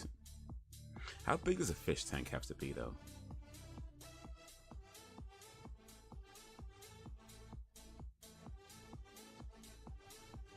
Actually, I think, to be fair, for Sam, it probably won't have to be that big for you.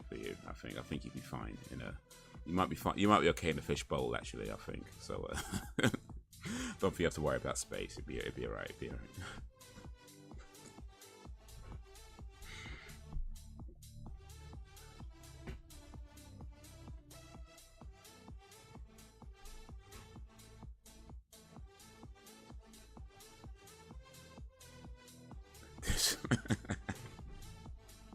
Yeah, I'm just trying to help.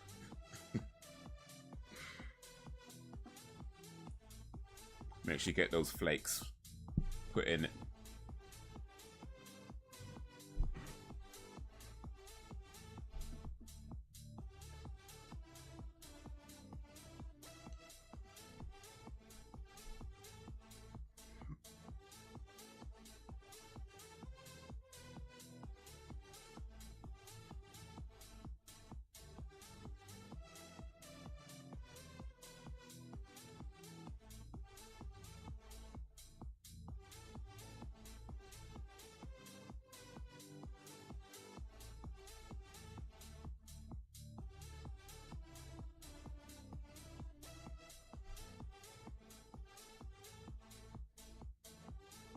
Oh, you're gonna blame it on him.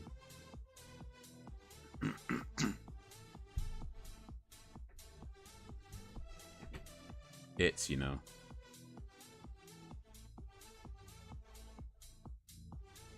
call it it, not even a imagine extra very in the old. Very, very mate. Alright. Let me calm down with my antics before I get disrespected too hard.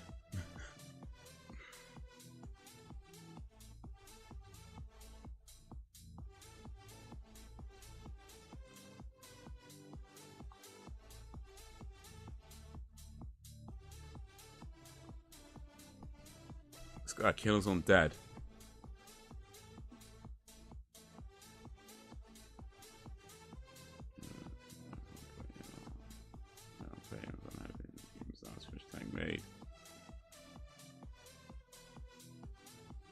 To be honest though, it probably isn't that hard to get a human-sized fish tank made. Like, cause you think about like, I mean, what is a human-sized fish? It's basically just like a big glass bowl, right? A big glass tank. It's probably I mean, I'm just guessing, by the way. I wouldn't know, but I'd imagine it's probably not that expensive to get a human-sized fish tank made. Like, if you wanted one, it'd have to be like the size of a room, but you pretty much just like getting a glass tank made the size of an average room, and then filling it up with water. It's like,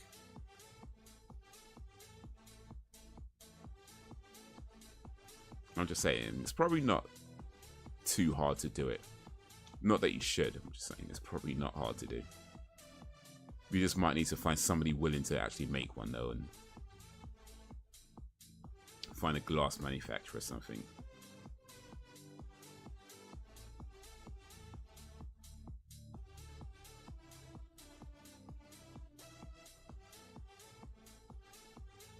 Right back, alright.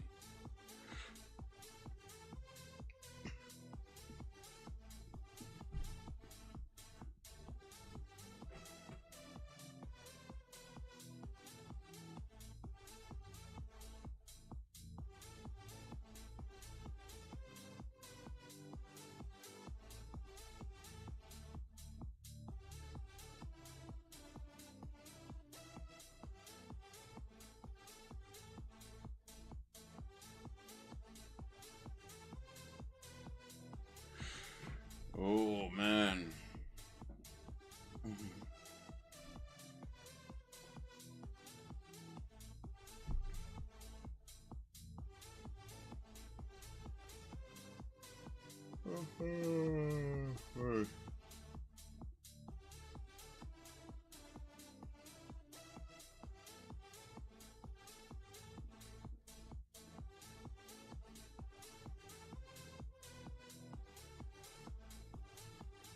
Bond's on fire.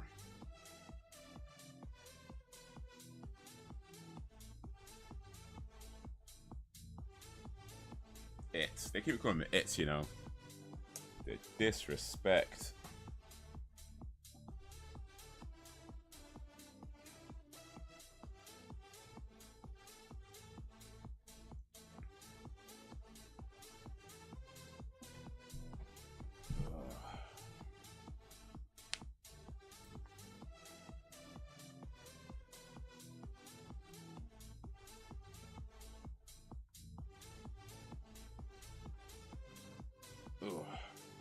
Just gotta stretch, man. Gotta stretch.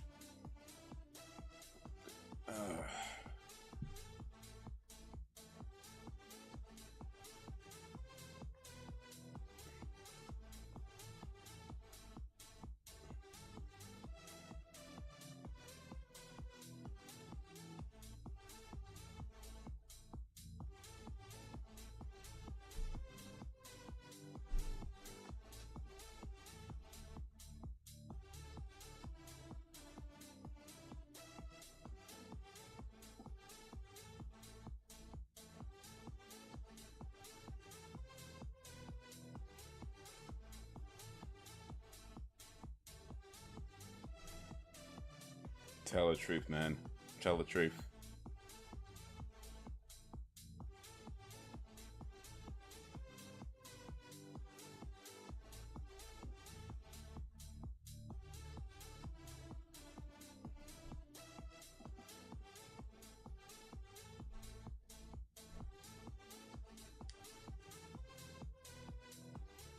Yeah, tell him, Mulder. Finally, one is not being a prick.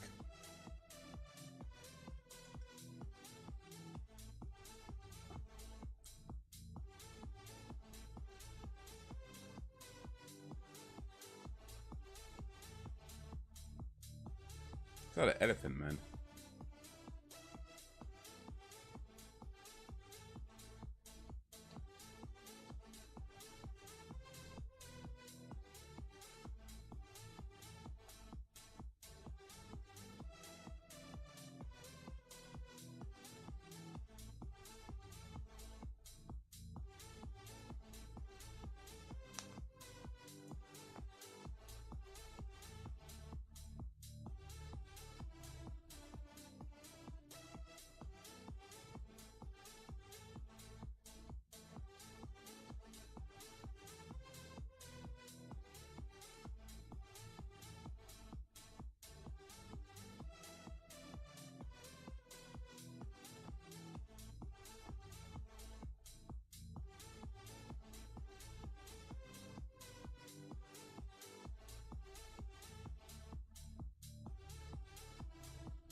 So what happened then?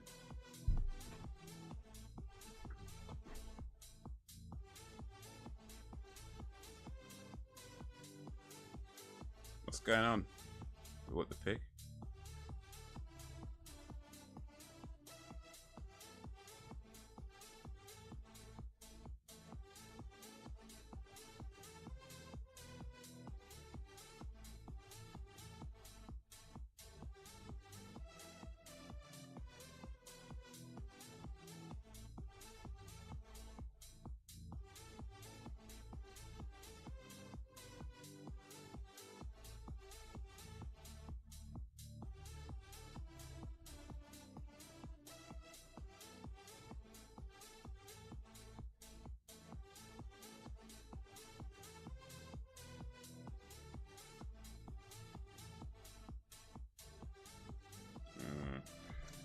This guy, man, all heartfelt in it.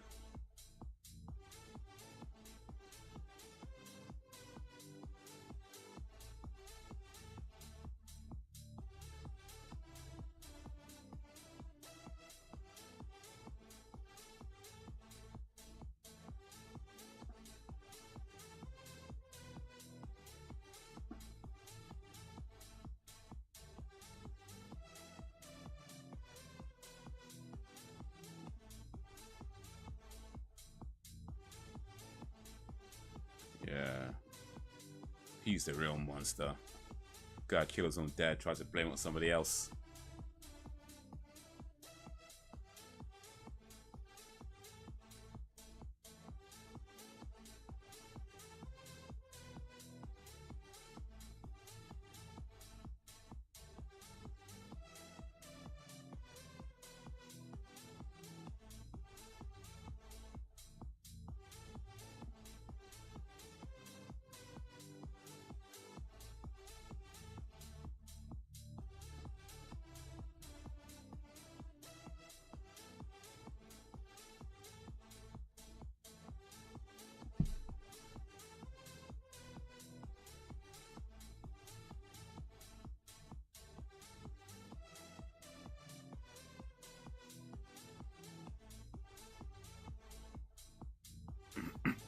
Walking in Memphis.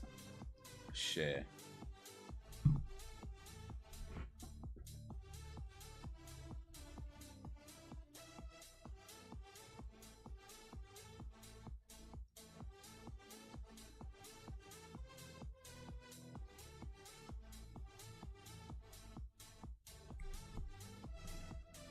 WC Handy.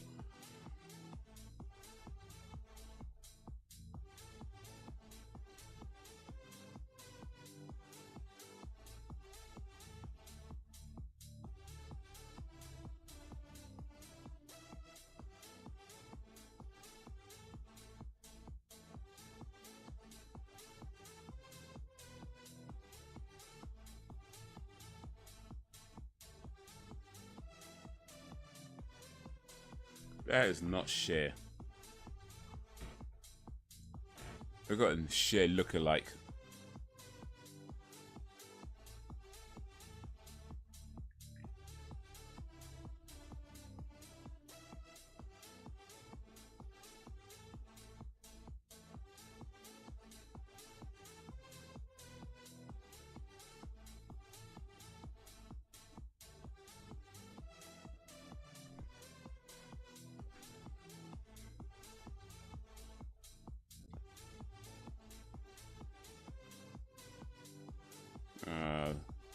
He got to see Cher.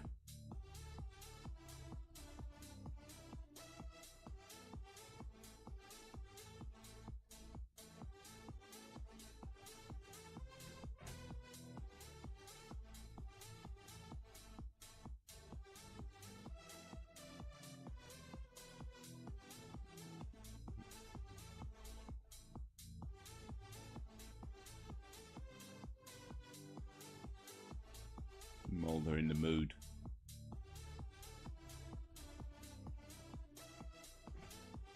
Guess who's back? Back again. Chris Carter. Well, that was was episode 5 of season 5 with Jerry Springer as himself, the modern day Prometheus. That was a pretty interesting episode. I like the ending actually, where he's kind of telling his kind of own story, and but yeah, that's kind of part of the reason why I really liked the book for Frankenstein, because he was just like, he was this monster, but he was really intelligent, you know.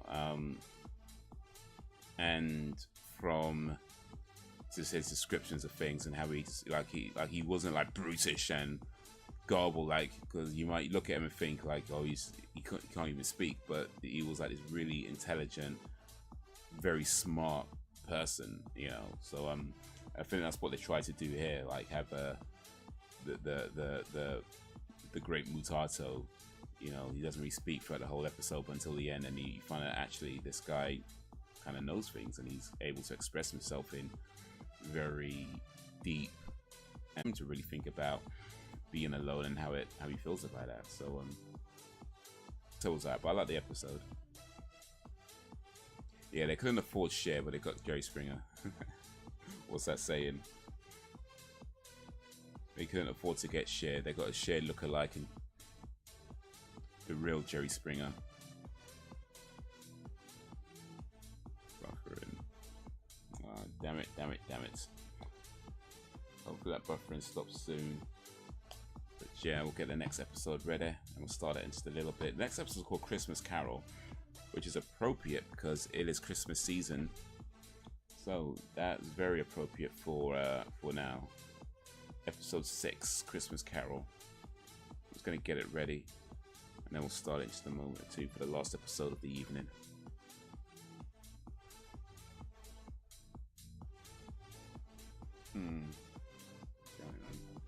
I've got an ulcer. Don't make me think I know I've got an ulcer.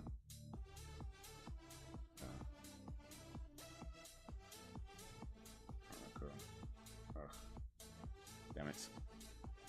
Put something on that. Going to have to put something on that.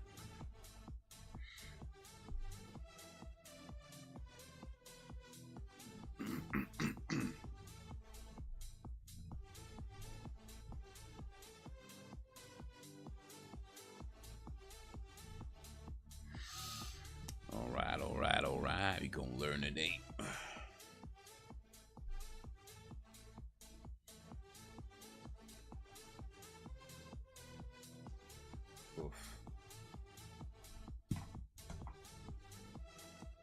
Buffer now. Come out. And then again. Went out and then again. Okay.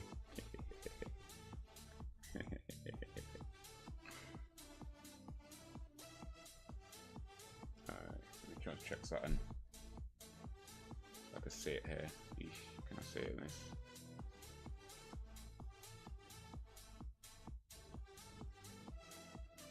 Nah, I can't see it on this. Oh, here it is. Eesh. Tiny little thing. I mean, you know, sometimes you gotta go out and in again, right? You know, you kind of gotta take it out, go back in again, and you know, so that's how it works. Figure out, you know, the right thing, because sometimes you might have went in and maybe got the wrong angle, or you know, go out and try again. You know what I mean? That's just good advice for us. It's good advice.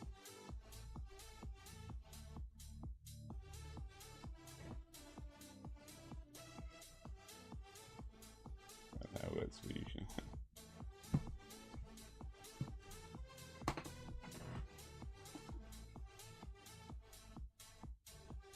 It's like if you walk into the wrong room, you know, you go back out and then try to go back in again. I hope you get the right room.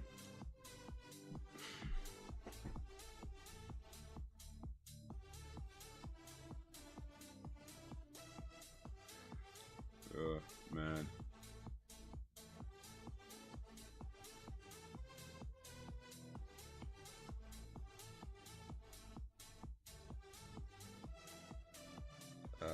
Man. I don't know why I get all these ulcers though. Like, I actually tend to get ulcers quite regular. I don't know why. I did read that it's not an unnormal thing, and for the most part, it don't last a long time. Well, so far they haven't, you know. But it seems to happen every so often. I don't know if it's something that I'm eating or what, but it will come.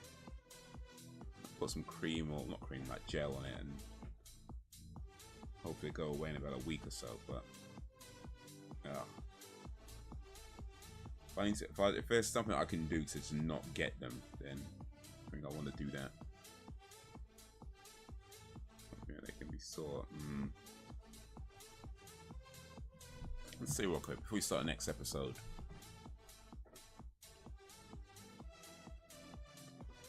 How to prevent mouth ulcers. Let's see here. Do not eat very spicy food. Okay, well that's not going to happen. That was the top result. Don't eat very spicy food. That is not going to happen. That is not going to happen. That's already right there. It's like, that is not happening. Like, I like spicy food. The spicier the better. So don't eat spicy food, salty or acidic food. I guess I don't really eat a lot of acidic food, so I'm okay there. I don't really have a lot of salty food either, but spicy foods? Oof. Where did you get it? Usually, well, in the mouth, but usually I'll say on the bottom part of my mouth, I think, for the most part. Like on the inside, like in that gum line, you know, where I guess on the bottom part of the inside of your lip meets where your sort of teeth are. They're usually around there, or back on the inside, around this bit. Like I think I've got one about there on the inside now, and one just a bit here on the inside. Occasionally they come up on the top part, but I think mostly they're on the bottom part.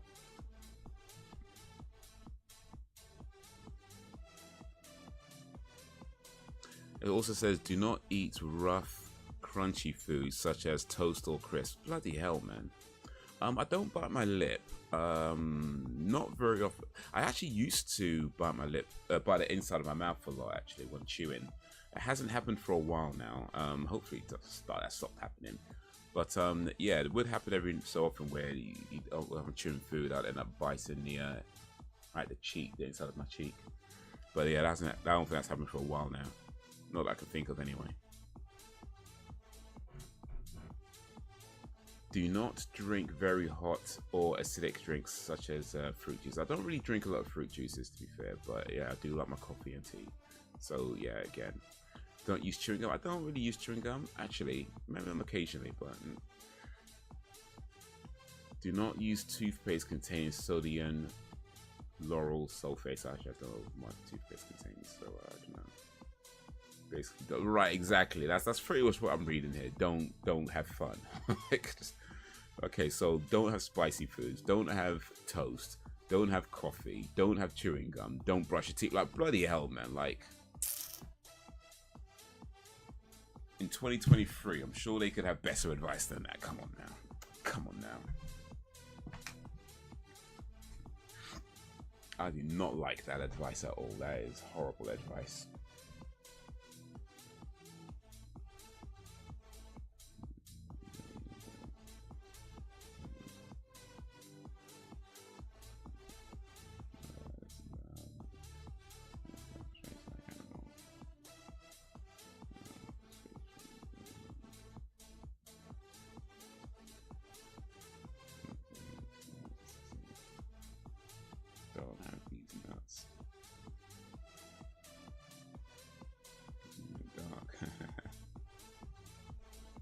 I think he was already dark, by the way, but you know, he didn't go dark, he was born dark. I'm just saying, this is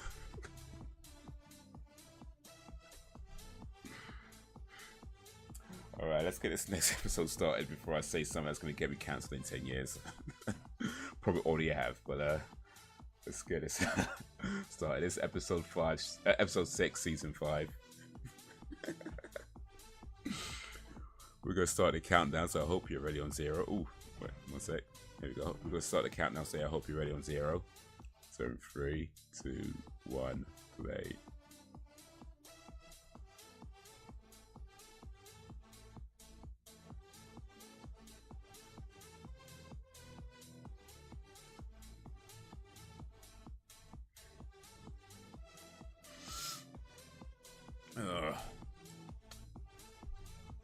Yeah.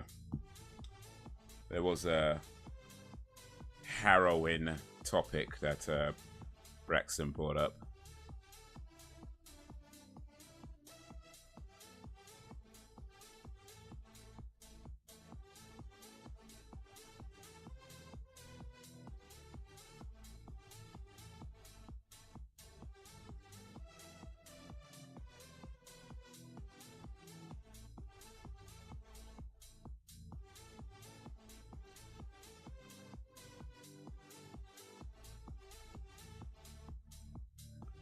Dana's family.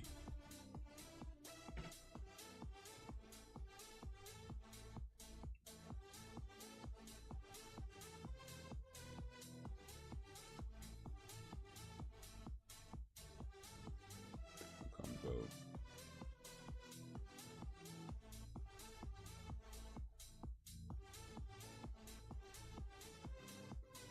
Dane's taking the best you made. My way. Let's go to the dark place.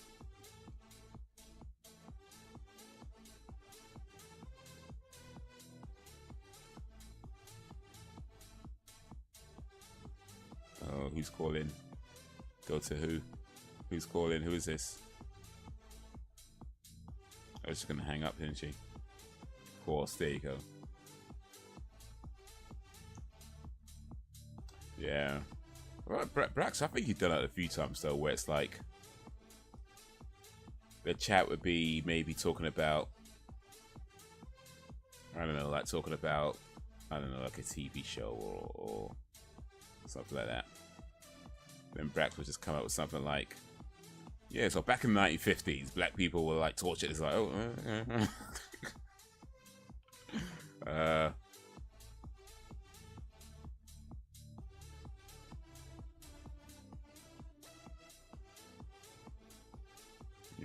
horrible things happened in the past. Well, horrible things are happening now, for sure.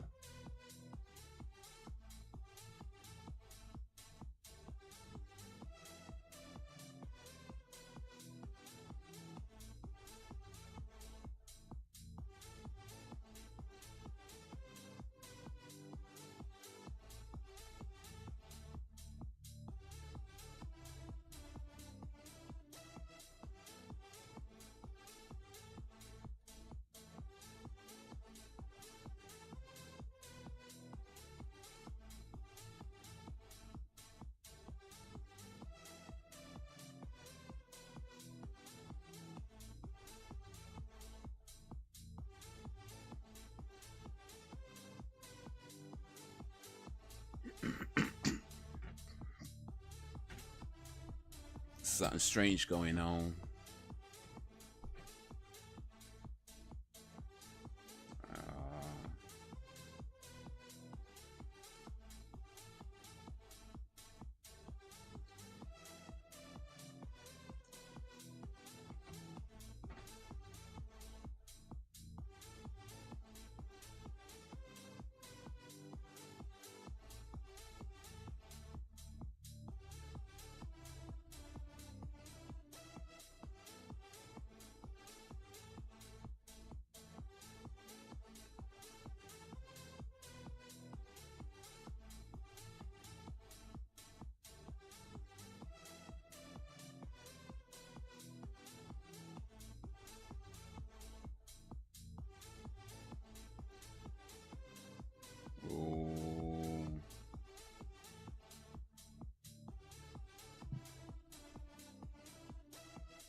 Narrated by Chris Carter.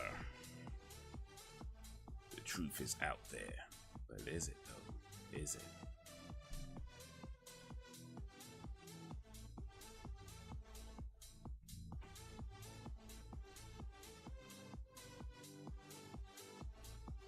Pat Skipper. There's this Scully's episode where like Mulder's just not in it, or not in it much, because they've done like Mulder episodes like that. Scully should have like all the episodes just focusing on her.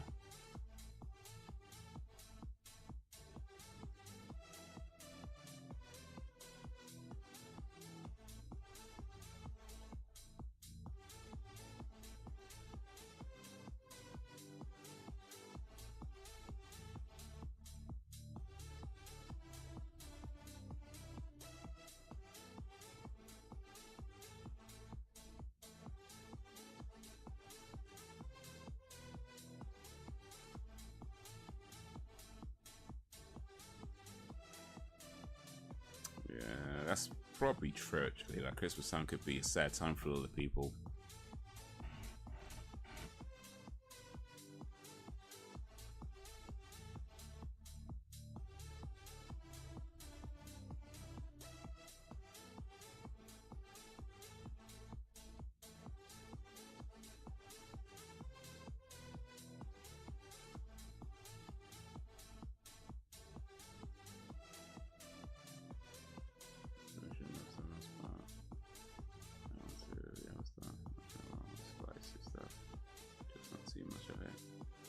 No such thing as too much spicy food. I resent that remark.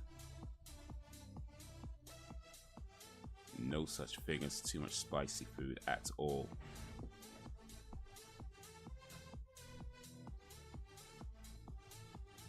It's hard and stressful. Can't wait till it's over.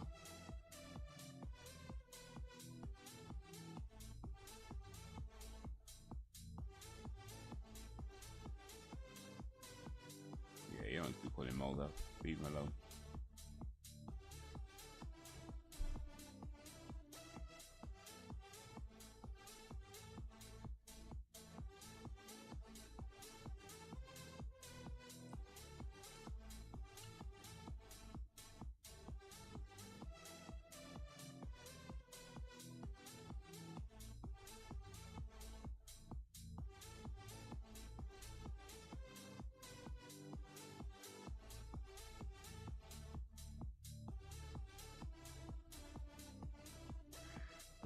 Christmas can be a lot, you know, it could be a great time, could be a real sad time, yeah, that could be a real stressful time as well.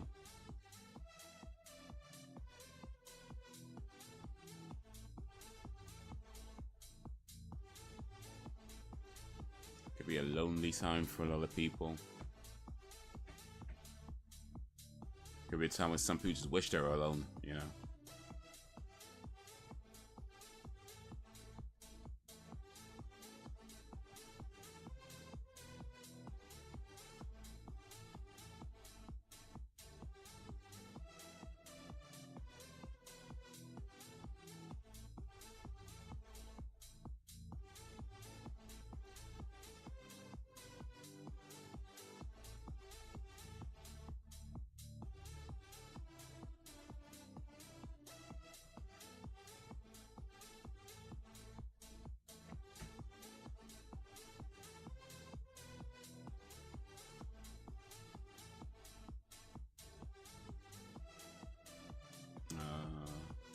Dana.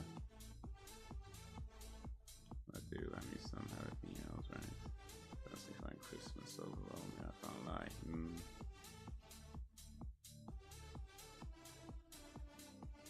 Jalapenos are good.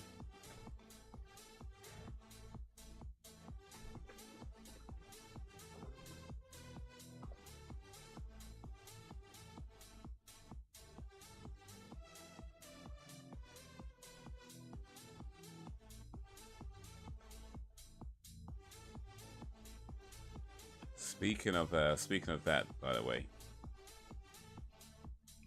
what do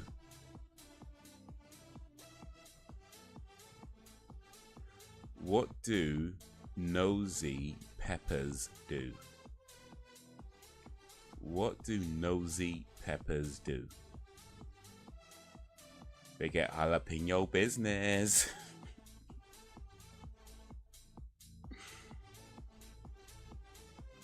I'm gonna give myself the, even though it's not my joke, I'm taking that.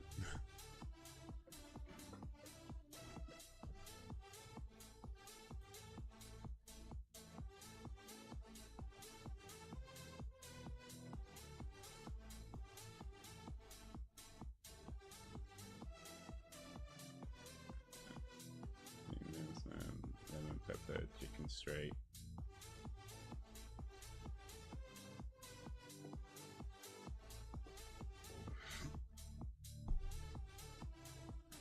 Was that baby Dana?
Hey, don't get mad at Dana.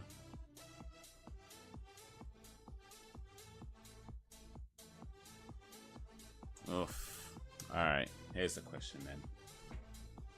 Or maybe Sam's already answered this, but we'll see. What is your favorite pepper?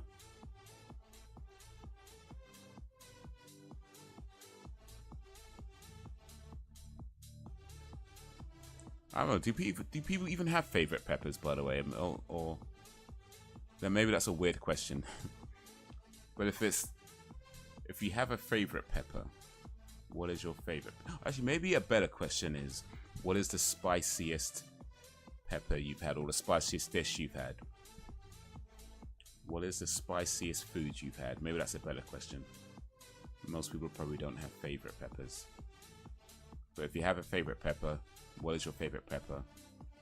And also, what is the spiciest food you've ever had? That's my questions.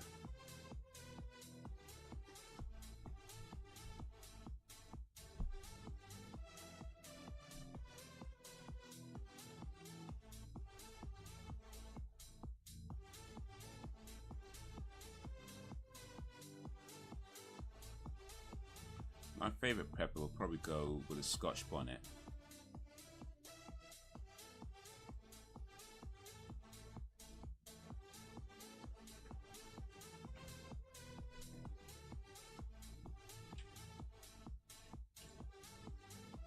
I'll probably go with Scotch bonnet for a favorite pepper, just because I feel like that's a very versatile pepper in terms of cooking. Spiciest pepper though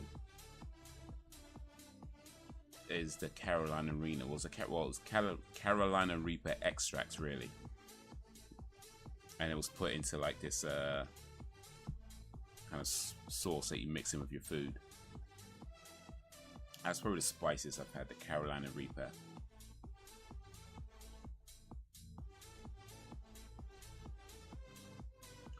I'm guessing the peppers that they put in the salad bowls are the bell peppers.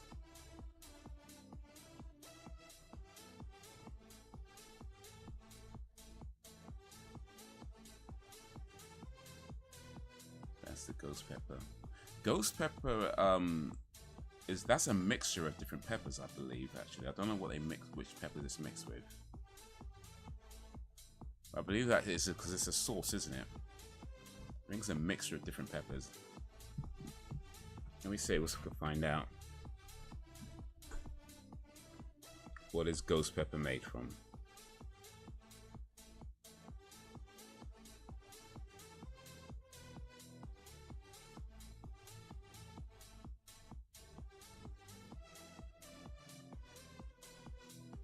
The popular one in the south. Yeah.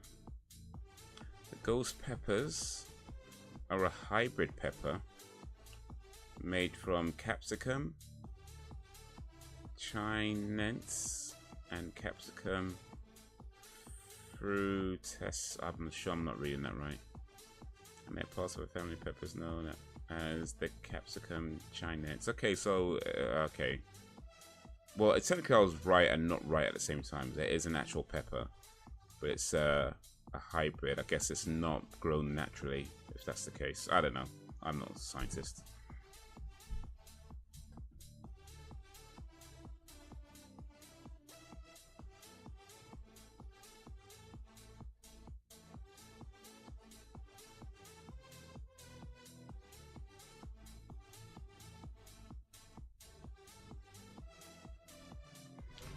Spiciest, I mean, you can get some jalapenos that ain't spicy, but then you can get others that are very spicy. True that.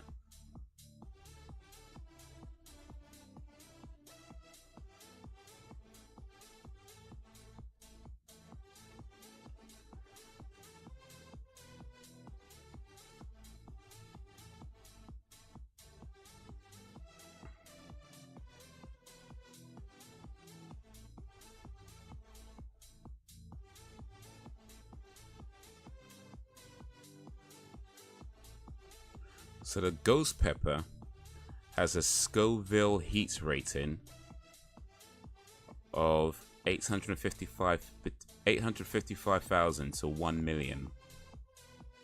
A Scoville heat rating of 855,000 to 1 million. And to put that in perspective, a bell pepper has a Scoville heat rating of 0.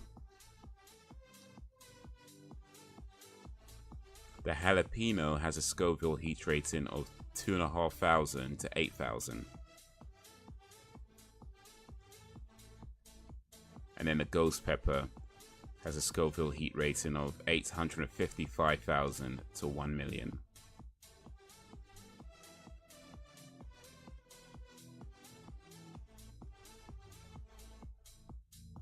The Scotch bonnet, by the way, between 100,000 and 350,000 heat rating.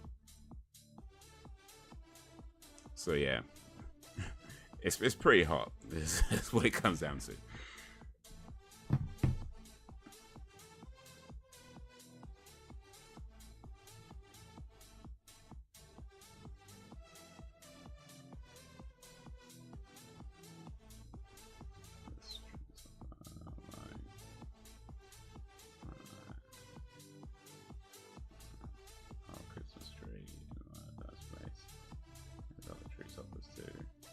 You got your own place, Brax.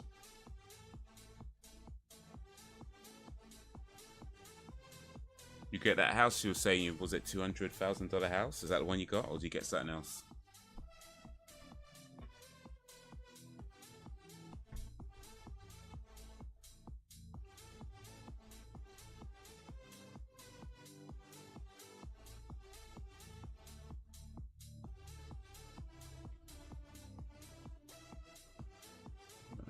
Christmassy.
Oh, they didn't think of that.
Scully's figuring things out.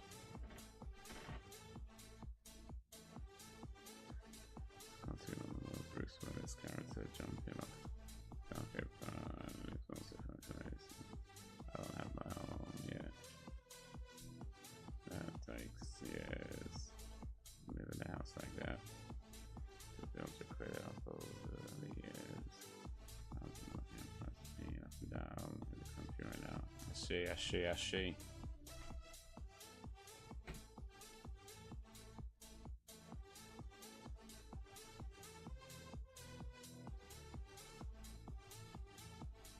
Oh, you've left the evidence in the house.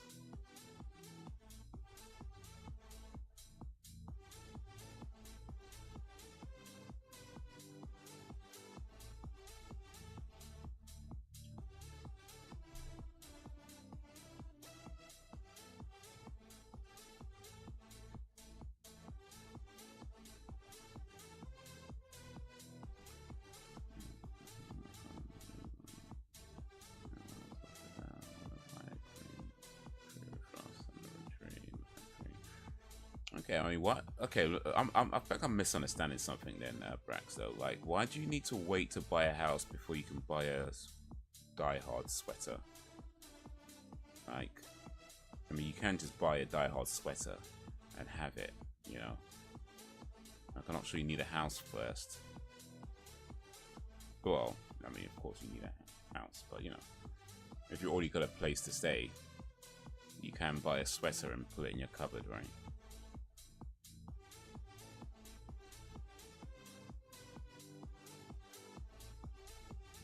Or a jumper. Let me say, maybe we could use the right word, a jumper. Americans say sweaters, but it's actually a jumper.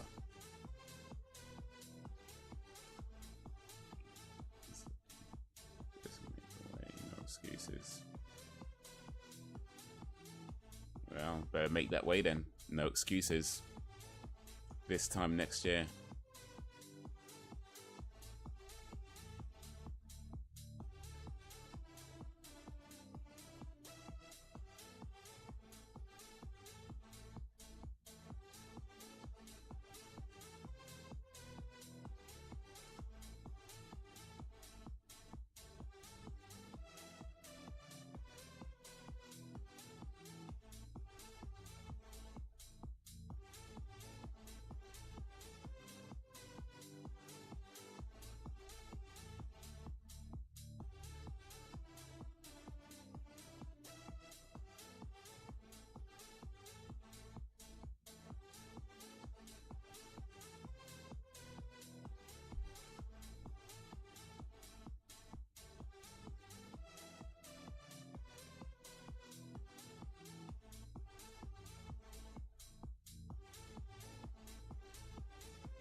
Emily had a daughter.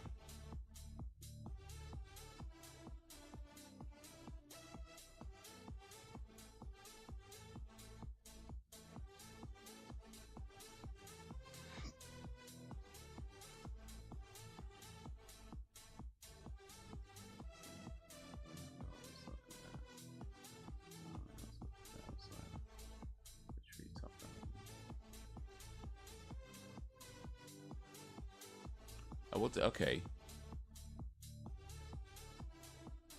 What's a tree top? Okay, I might misunderstood. A tree topper. So something that goes on top of a Christmas tree, right? Is that right? A tree topper is something that goes on top of a Christmas tree. Okay, but you don't need to buy a house to buy a tree topper. I mean, you could buy a tree topper and put it on the top of your Christmas tree now.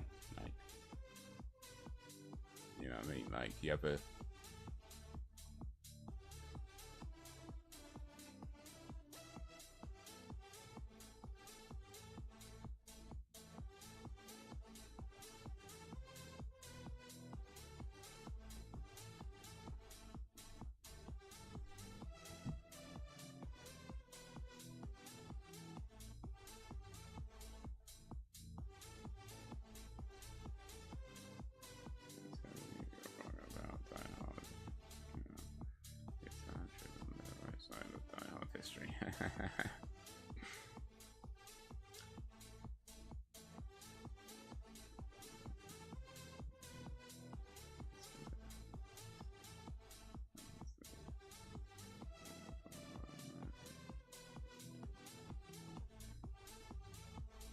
I'm just saying, like, if Die Hard was such a Christmas movie that you could buy a Christmas tree topper now. Like, I'm not saying don't buy a house. Of course, it's good to buy a house, and you should do that. But you shouldn't have to wait to buy a house before you buy a Christmas topper. Like, you can just buy a Christmas topper. You can buy 5 Christmas toppers, buy 10, buy 100, buy 200, whatever. I'm just saying, Die Hard clearly isn't enough of a Christmas movie for you to be like, yeah, I must get a Christmas topper now. You'd be like, oh yeah, I have to buy a house, and you know, then I have to go buy a house, and that's be a $200,000 house.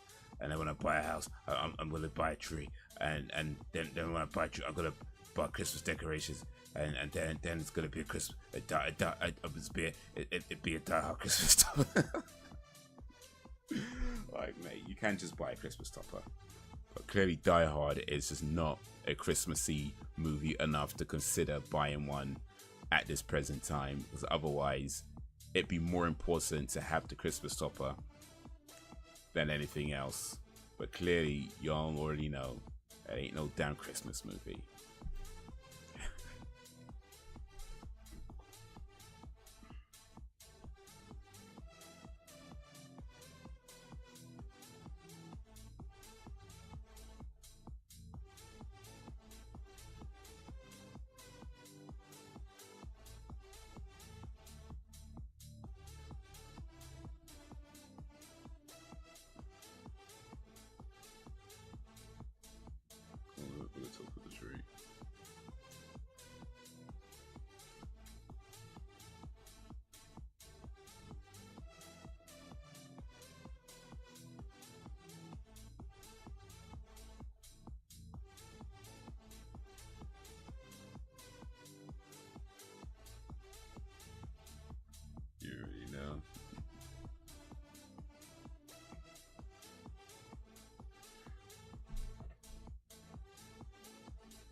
I'm just saying, if you really believed Die Hard was a Christmas movie, you'd buy the Christmas topper now. Because in order to celebrate Christmas, you'd want as much Christmassy things as possible. The fact is, you clearly don't believe Die Hard is a Christmas movie, which is why you're willing to wait to buy the Christmas topper. So I know you're saying it's a Christmas movie, I hear you, I can read, but you clearly don't believe that. Matter of fact, I'm pretty sure Sam doesn't believe that either. Sam just wants to disagree with me. That's all that's about. Sam just disagreeing with me for the sake of disagreeing with me. I'm pretty sure none of you actually believe Die Hard is a Christmas movie, but you just don't want to admit it. I feel like that's what's happening.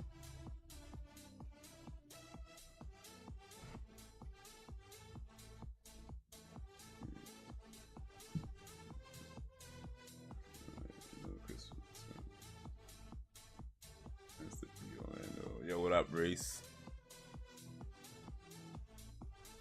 Long Kiss Goodnight. I have seen that, but to be honest, I don't remember that much of that movie, so I won't say too much about Long Kiss Goodnight. And I have seen Die Hard 2 as well, but I think from what I remember, Die Hard 2, it's the same as Die Hard 1 in the sense that it's not a Christmas movie, it's just set around Christmas. But Die Hard 2, I'm not as familiar with.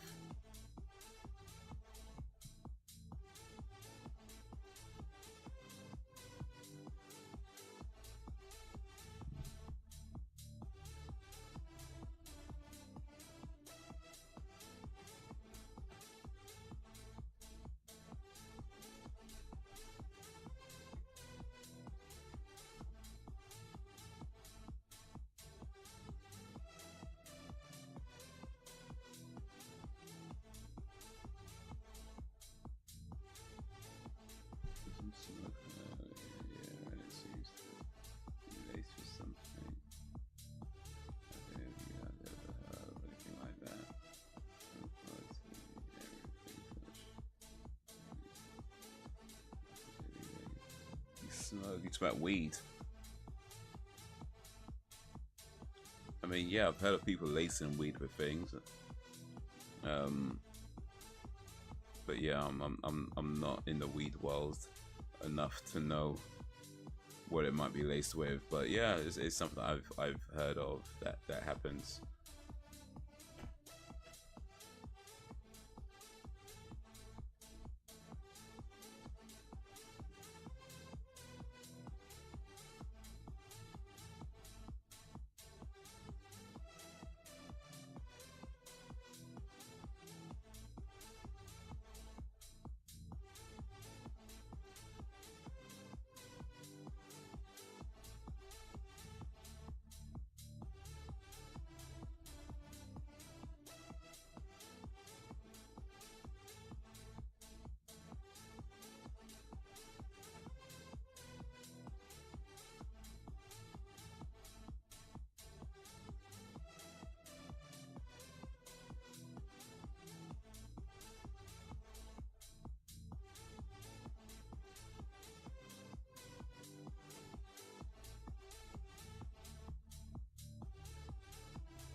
Yeah, Bill's gonna be in the prick right now.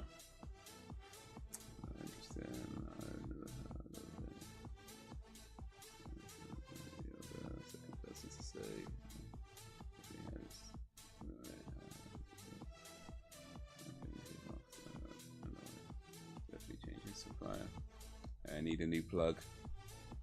So how long have you known your guy right now? Was he a new guy, or is he like you've been shopping with him before?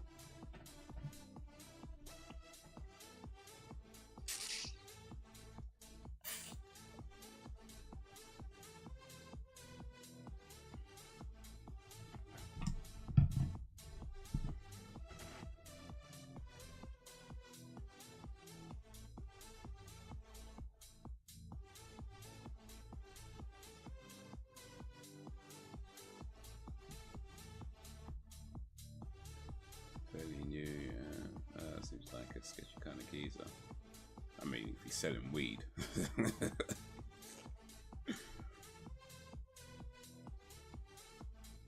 he's selling weed, then yeah, I mean, just saying, you know, just saying.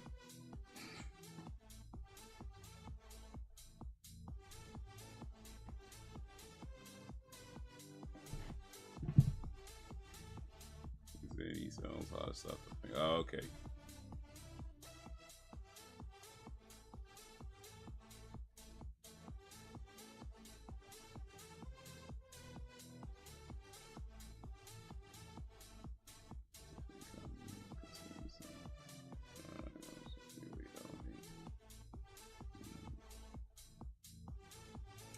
Yeah, I hear that.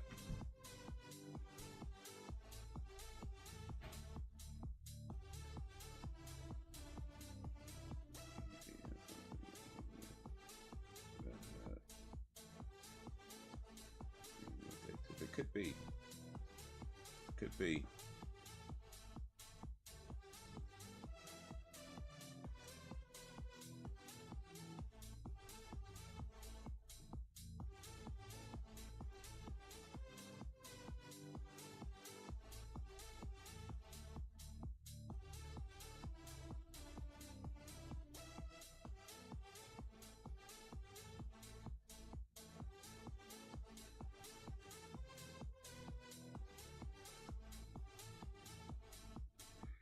But yeah, it's like people do that sort of thing, you know, like add a little something, like I say, might get people more addicted.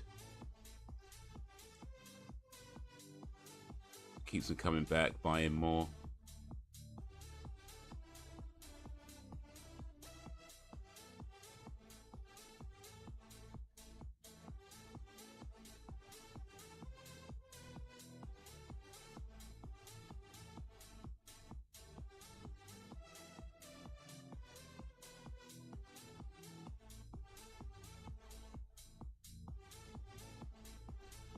Oh, Jake's back. Guess who's back? Back again.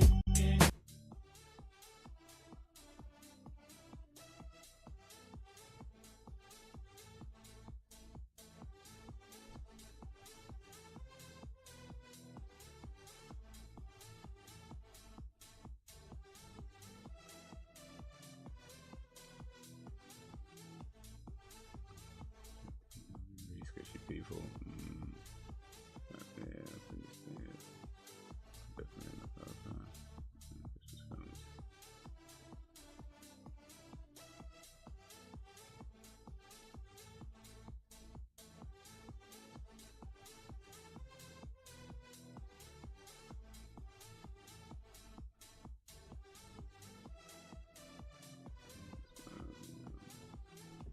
About that.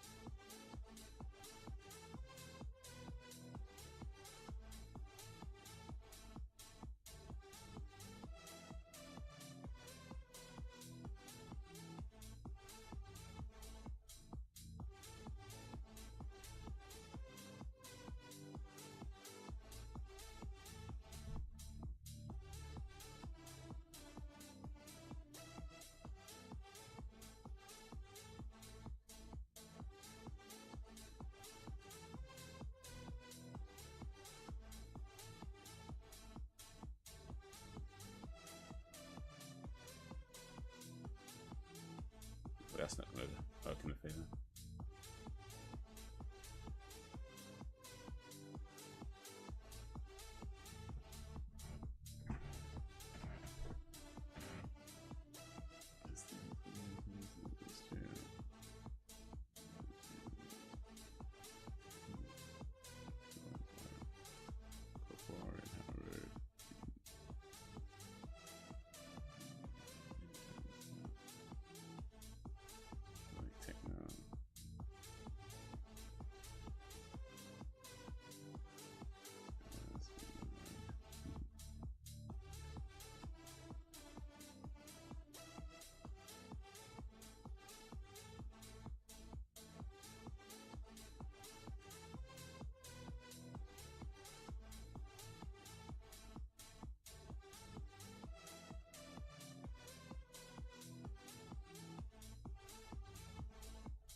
Dana. Man, that was heartfelt.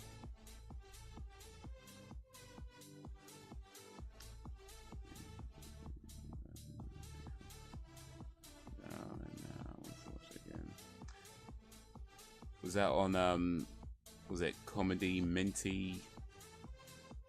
Is that the channel Minty Comedy Shorts or something like that? Minty Comedies, Comedy Minty Films.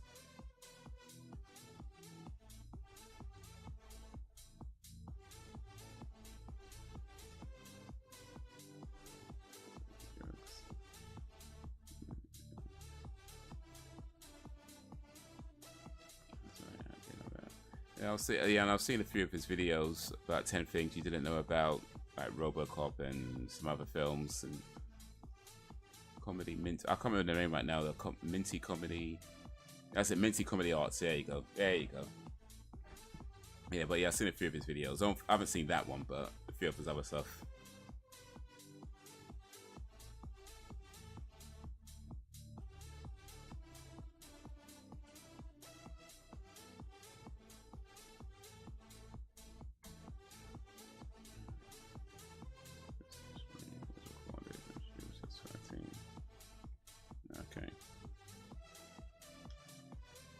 I don't know who that is, by the way, but okay, cool.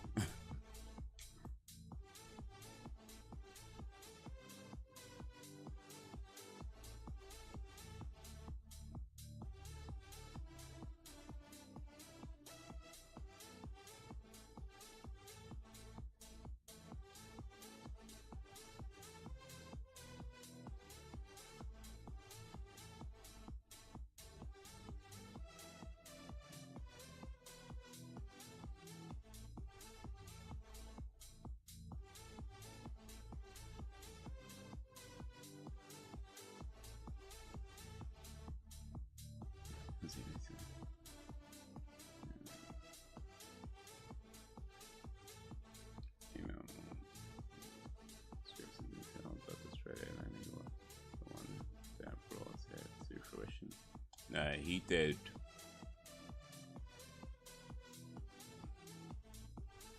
Yeah, no, that film was excellent. Michael Douglas just owns that role.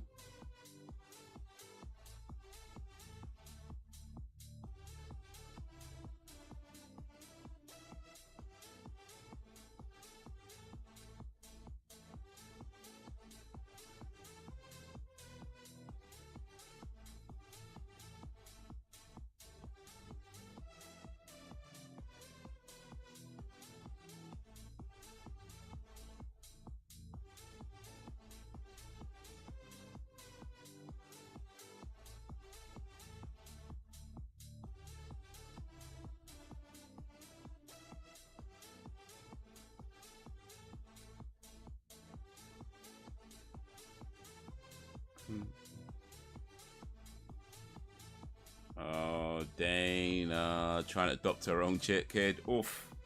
How about that for an ending? How about that for an ending? Well, tune in next week for the exciting conclusion. Literally, that was just going to be the last episode of today. But that was a bombshell of an ending, wasn't it? Emily for next week. Oof. All this time she thought Melissa was the mom. Turns out she's the mom. Well, well, well. Well, well, well. How's that work? Trying to adopt your own child. That's well. That was an interesting episode. That was an interesting episode. But yeah, next week for the exciting conclusion. Let me come over here now. Let's chat to y'all for a little bit. Oof. Catch up with the chat a little bit.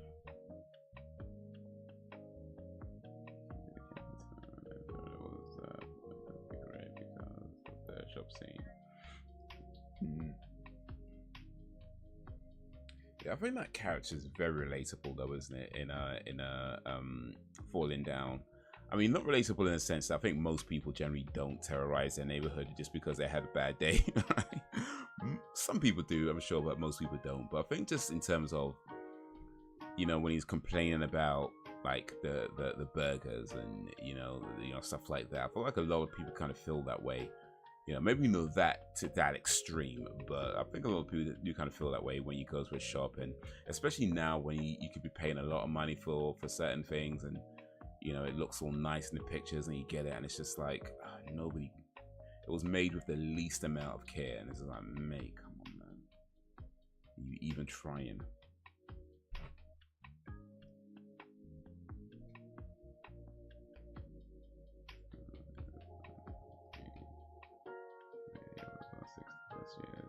Okay.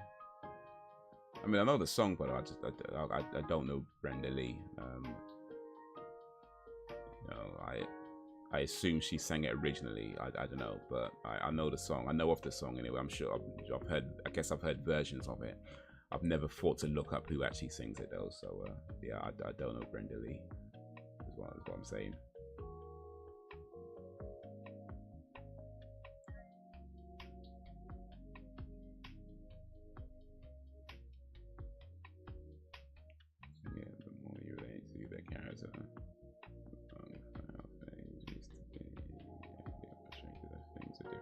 Well, I don't know about that. I mean, I don't know about that. I mean, I don't get frustrated that things are different. I think change is inevitable for me. I feel like change is just always going to happen. It's the one thing that you can rely on. Not the one thing, but one of the things that you can be sure is going to happen is that things are going to change, and they're not always going to change in your favor. And part of life is just figuring out how you fit into the new systems and how you can make it work best for you, you know, like, but yeah. I think it's very easy to become that grumpy old man, you know, shouting at the sky, there's one like this in my day, but it's like, I don't get you nowhere. You relate to the average person can identify with it. I'm gonna say goodnight, guys. I'm tired. Maybe see you Thursday. I appreciate you, Sam. Big up to you and your crew. But yeah, the next live stream Thursday, 8 p.m. GMT. Should be playing some more Breath of the Wild, The Legend of Zelda. So yeah, hopefully y'all can join then as well. I hate change. Oof. Take care.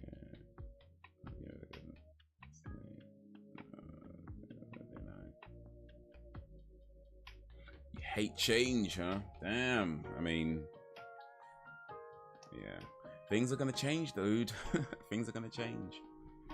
Can't stop that. You know, things are always gonna change. GT6 trade, have you seen it? Yeah, I did see it. It was alright. I mean, I'm looking forward to GTA 6. I guess to be fair though, I don't know if I'm as super excited as your average GTA fan. I mean, don't get me wrong, I think GTA have been great games for the most part. They make fantastic games. Like I said, I'm definitely looking forward to GTA 6 and hopefully playing it, you know, 3 or 4 years after it gets released. You know, but yeah, I guess at this point in my life, I'm just not that guy who's gonna be like, oh my god, I can't wait. I'm just not that guy anymore. I'm looking forward to it, but yeah, you know, whenever. It's due out 2025, so we'll see. Doesn't have that classic Rockstar vibe for me. Well, it's mostly a different team with GTA 6. Like a lot of the team from Rockstar have left, and I think what some of the upper management, like, is it Sam Hauser, Doug Hauser? I can't remember their names, but one of the Hausers isn't there anymore. There was like 2 of them. I think they're brothers or something. But yeah, one of them isn't there anymore. So yeah, there's been a lot of changes to the team. So yeah, it's gonna have a different feel to it. I mean, if that's somewhat inevitable, you got different people working on it. It's gonna have a different feel to it. But I don't mean it's a bad thing. You know, I don't mean it's a bad game. I mean, GTA, in truth, I mean, if you compare GTA 5 to GTA 4 and GTA 4 to GTA 3, they're massively different games. You know, they're massively different. Or even like Vice City to, you know, San Andreas, they're massively different. The core things that stay the same is that they're open world and you commit crimes, like, you know, and you know, there's that kind of humor and satire and things like that. But the games are massively different in so many aspects. So I mean, this is 2023, like GTA in 2023. It's gonna have to reflect life in some way. Otherwise, what's the point? You know what I mean? What's the point? I mean, as I assume it's set in a modern world. I don't know. I don't think they mentioned that in the trailer, but I'm assuming it's set in a modern world because I did see a lot of things that look like sort of you know, Instagram lives and, you know, TikTok lives, and it looked like they were doing stuff like that, which to me just makes sense. Like, it makes sense why that would be there. That's a part of culture now. You know, live streaming like that is a part of culture. Like, it's everywhere. So that just makes sense that that would be a part of the game. And a lot of the other things I saw in the trailer look like it's a more modern, like it's set more in a modern time. So yeah, we'll see what they do. You know, I feel like they'll I doubt they'll make a crap game. You know, that's my feeling on it. I doubt they're going to release a crap game. You know, I mean, this is practically 10 years in the making at this point. They've had plenty of time to be thinking about what they want to do, what kind of story they want to tell, and I'm sure there's like things that they wanted to do that never came to fruition because of like GTA Online and, you know, that kind of thing. But I'd be surprised if they actually pull out. And by the way, when I say crap, I don't mean crap as in I don't like it. You know, I mean crap as in like just a clearly substandard game. You know, like a game that it doesn't play well.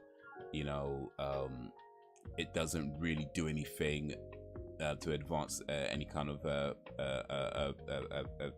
art. You know, I feel like they're very, in my feelings, that it's highly unlikely they'll pull out a genuinely just waste of time game. Like, you might not necessarily like it because people like different things, but I feel like because even like GTA 4, for example, I personally didn't like GTA 4 that much, but or even, you know, San Andreas, I personally didn't like that one that much. But it's clear that those games were pushing things, you know, along. Like, it's clear that those games had an impact, regardless of the fact whether I liked them or not is irrelevant. They had an impact because, you know, they were doing something. And that's how I feel about that's my feeling towards this as well. Like, whether you might not necessarily like the game, but I feel like whatever they release is going to push things forward. But we'll see. I could be completely wrong. I could be very wrong. We'll have to wait and find out. Oh, wait about graphics and map size and everything. At this point, it's 2023. True, but then GTA has never really been known for its graphics, though. Like, I mean, map size is sure, but graphics, not really. Like, if you look at GTA graphics compared to other games of the time, they're not usually on that level because the games are often super big, right? And you can't have super high-end graphics and a super big game because it's something's going to give somewhere. And GTA have often toned down the graphics so for the sake of having a bigger, more in-depth game. So I mean, the graphics should be fine in terms of seeing what you're doing. Like, I don't think they're not gonna release a game where you can't really tell nothing. But yeah, GTA has never really been known for its graphical fidelity. It's just good enough to be good.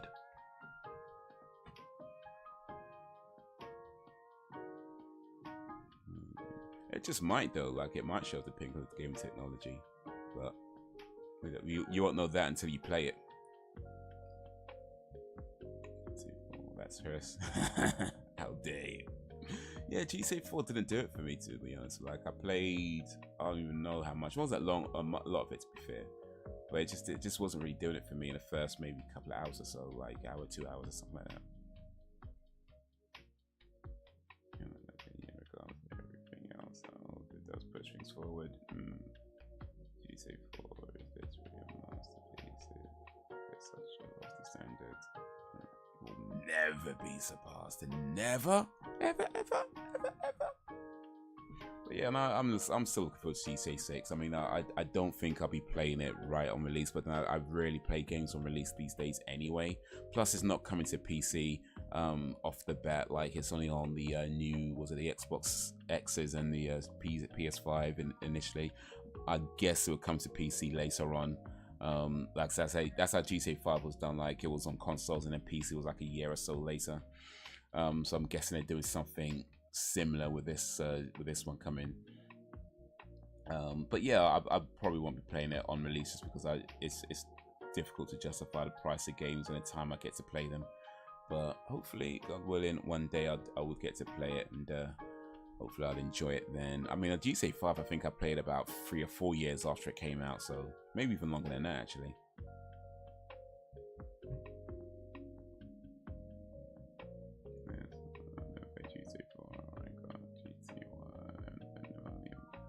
My first PS1, and I got Vice City when that came out, and then San Andreas, but I actually played any of the others. Yeah, 4 sucks anyway, you ain't missing much. You ain't missing much, don't worry about it. You can skip over 4, it's fine, it's fine.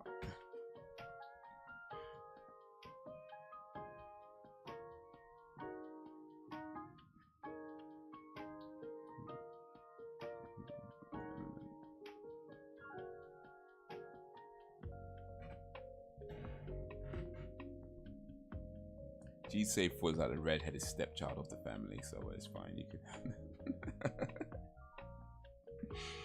you're not missing much.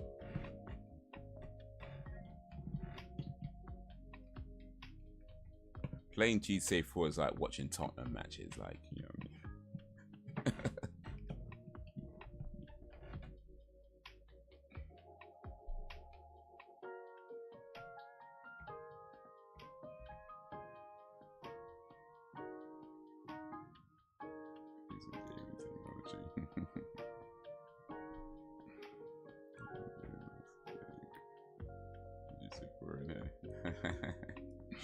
Yeah, nah, I mean, to be fair, like, I didn't play much of GTA 4, so my opinion is pretty much based on maybe the first, I don't know, maybe a few hours or something like that, if even that much, you know, so, yeah, my opinion is not really one to be taken when it comes to GTA 4.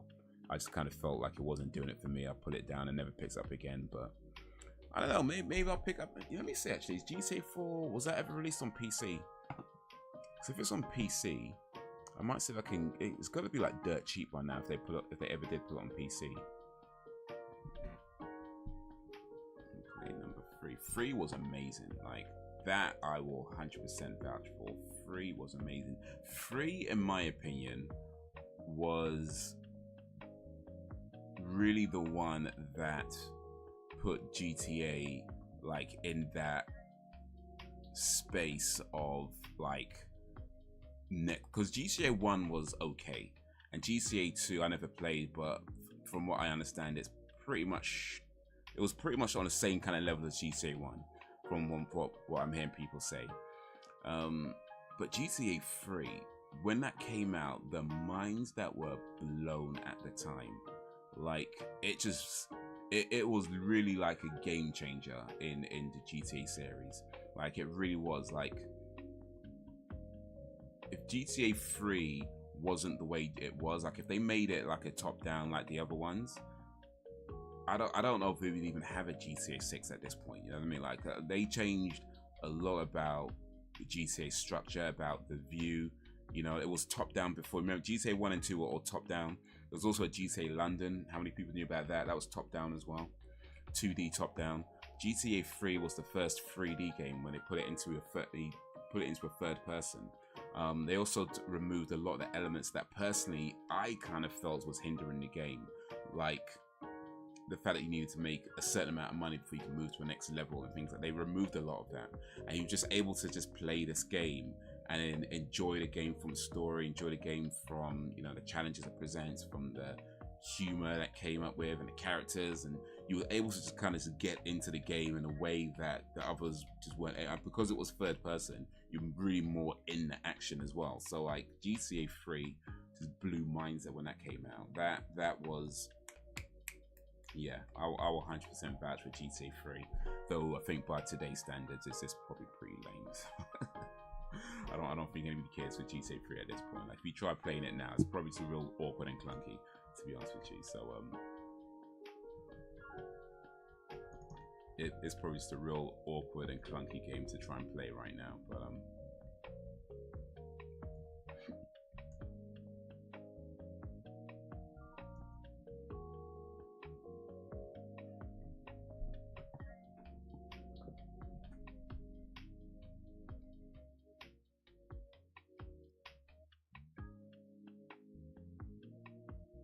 So GTA 4 is on PC, is on Steam. It's the complete edition. Which, how much are they selling this thing for? Okay, this one's not for sale. It's what's going on?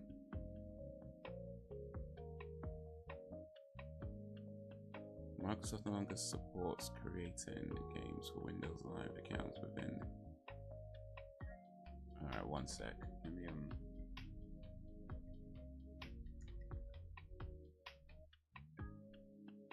Oh wait, they've replaced it. They've got complete. Okay, so yeah, Steam is so weird sometimes. They've got the same thing listed twice. But yeah, GTA 4 is available on Steam on PC, the complete edition. For £16.99. That's actually not a bad price because it comes with like the expansions of the Lost and the Damned and you know, what was it, the Battle of Gay Tony. So that's actually a pretty good price, I think. I just might try that again. Let me add this to my wish list.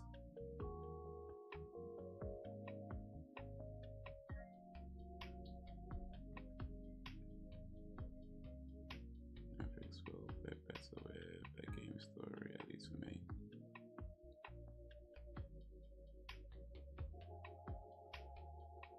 That's right.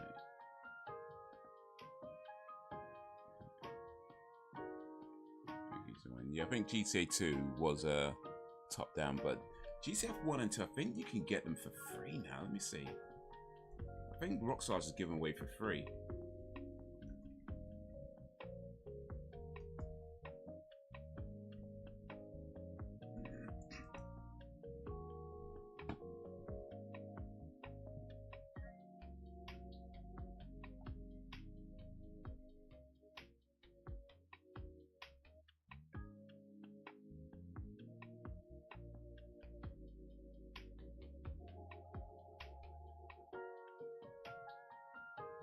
Oh, actually, are they on Steam?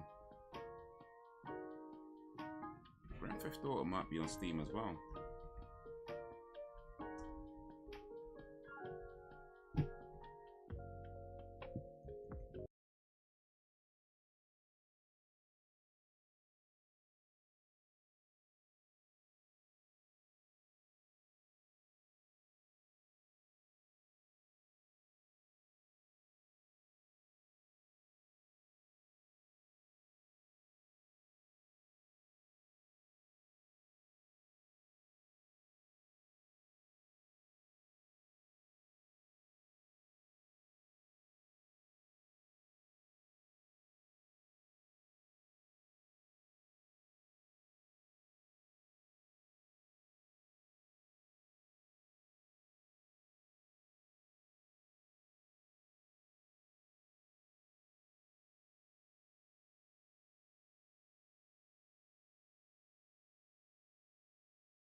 All right, we back. We back.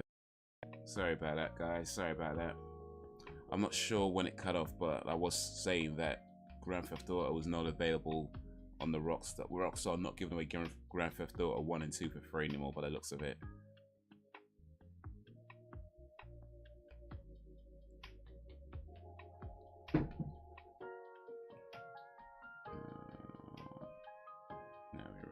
Yeah, sorry. Had my it happened at once. I was looking at something, or trying to find some stuff online. Man.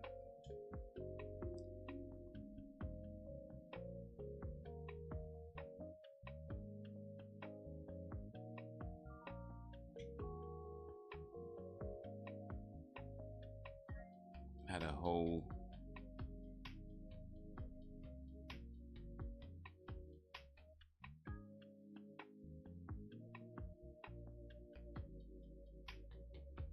a whole like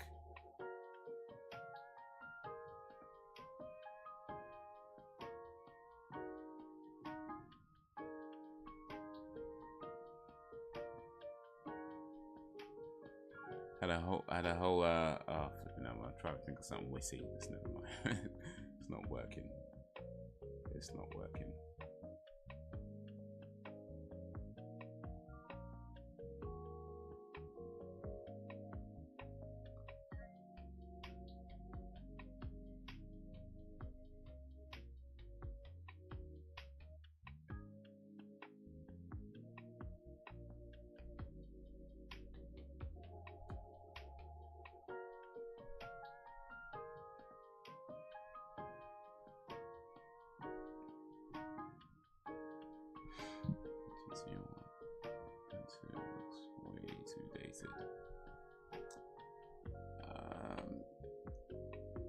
I mean, I feel like those games were,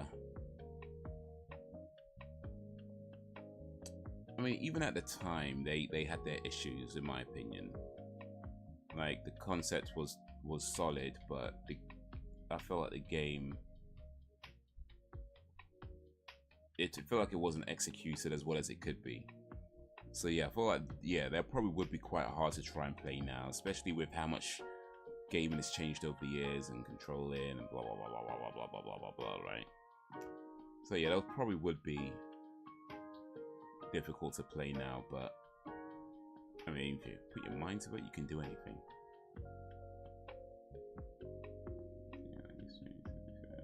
Well, I just might, man. I just might. Probably not anytime soon, though. I'm still trying to get through Breath of the Wild. But I just might.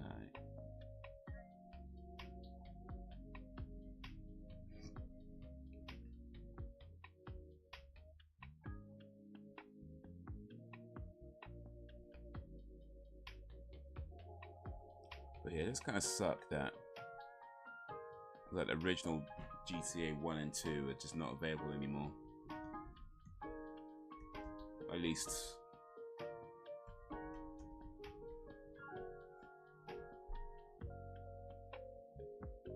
not in any easy way by the looks of it. I'm sure there's somebody somewhere you can get them, like if you go on eBay or something like that, maybe.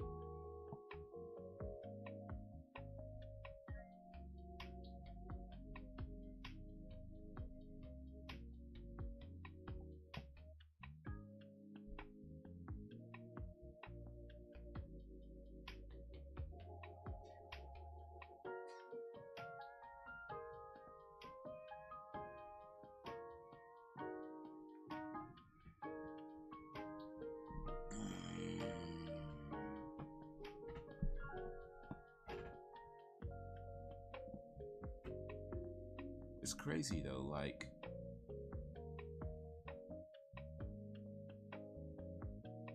they're selling GTA Vice City for £60. GTA 3 also £60, and GTA San Andreas for £60. That's mad. And they call it the definitive edition because I guess they include in all like the downloadable content and that kind of thing. But bruh, in 2023, you can't tell me these games are going for £60. That's nonsense, fam. That is absolute nonsense. In 2023, you're trying to sell these games for £60. Nah. You're taking a piss, I swear.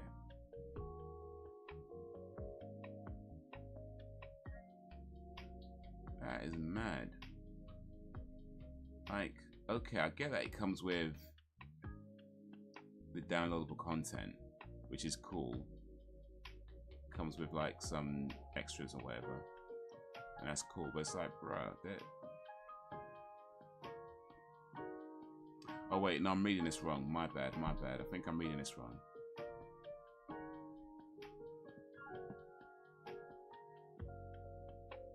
So you're not buying it's not a single game. You're buying 3 games.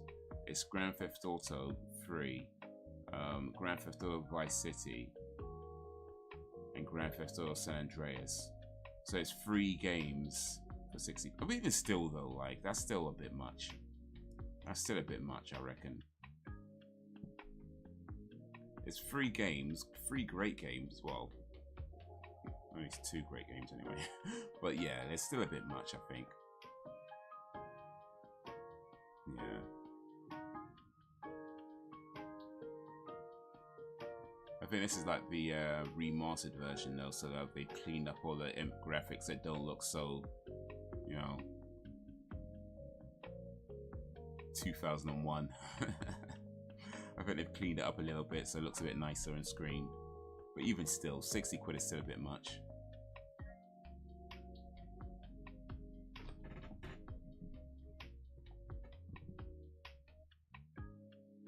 Liberty City, yeah, that was one, yeah. 60s, I forget which one. But that might be GTA London, you know.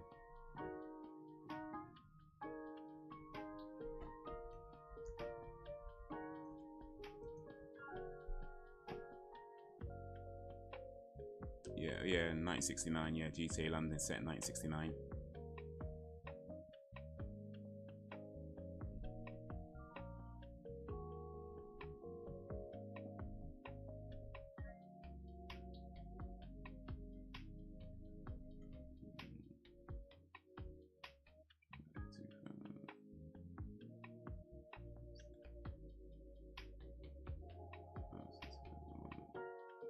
Okay.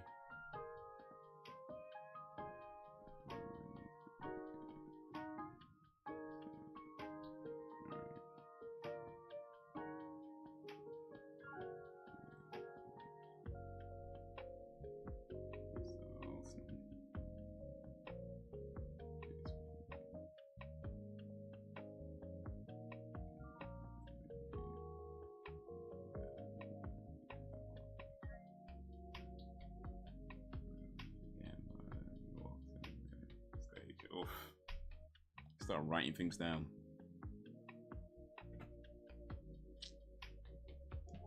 Start writing things down, bruh.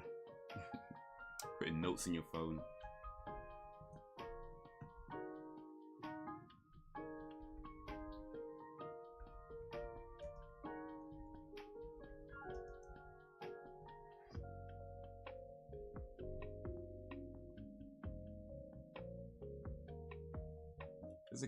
You can buy GTA 1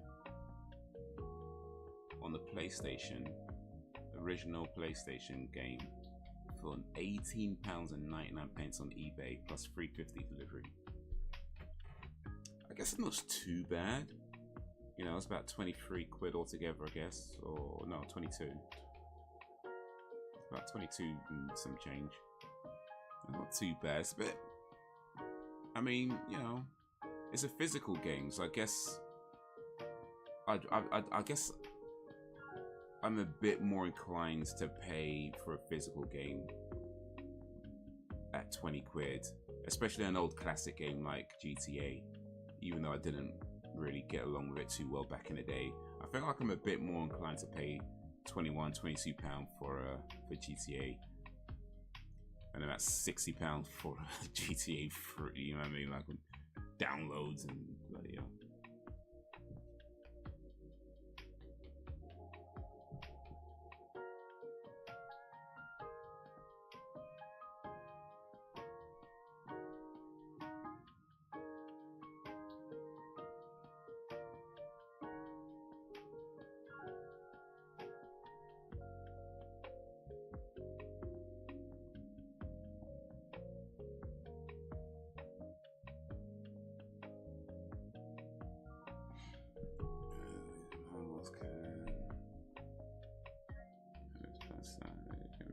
guilty. Oh man, I blame memory loss. Yeah, just remember videos exist. Like, so people record everything. You can only go over so long. Sid James, you know, carry on.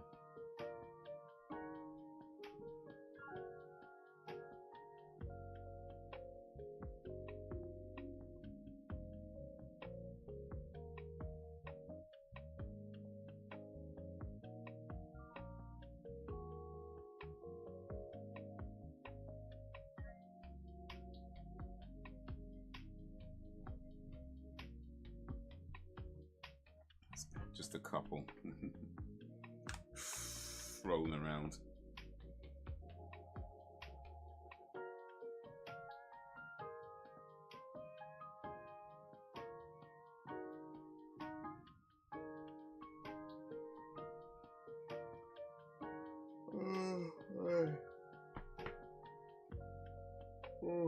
Excuse me.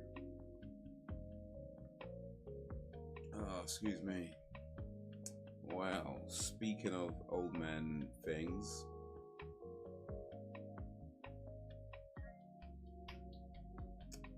I think it's about time start winding down the stream because it's about my bedtime.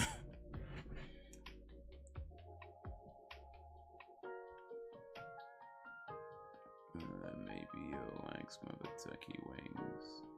Smothered with what though? Like, depends what you're smothering it with. I mean, I don't mind turkey. I like turkey. I'm good with turkey, but what you smothering it with? Because when you say smothered to me, that sounds like you're holding it real tight. And if it's just covered in somebody's like armpit sweat or something, then yeah, we good. We good. We don't need to do that. We need to be clear. What exactly have you been smothered with? Being smothered with butter? I'll try that.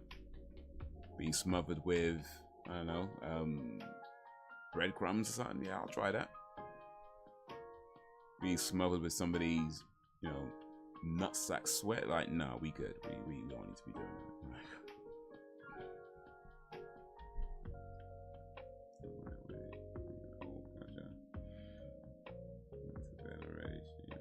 Just started for me. Well,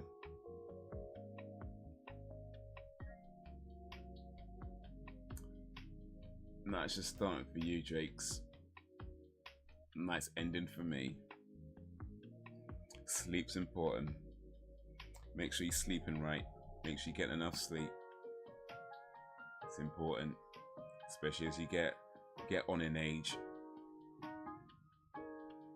So yeah, I'm that old guy. I mean, I got me a fitness tracker watch. I go running now. I'm watching what I eat. I'm that old guy.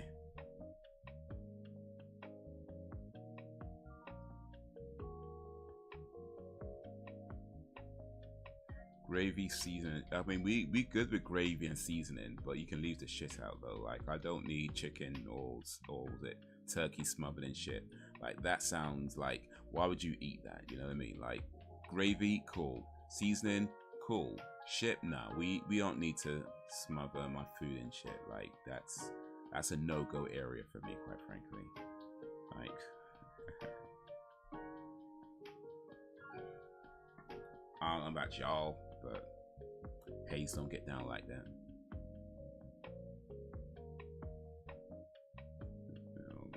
3 degrees Celsius. Yeah, 20 years back. 20 years later, not so much. Not so much.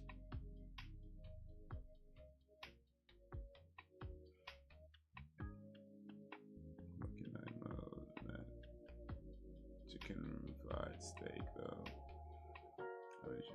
That's like the candle I broke and still. Yeah, listen, yeah, you gotta remember you might be in shape now, but if you're not taking care of certain things, like, you know, bro, you know how important sleep is for your health and for things like your metabolism, for your digestion, you know, just for your general mental clarity. Like, sleep is important, bruh.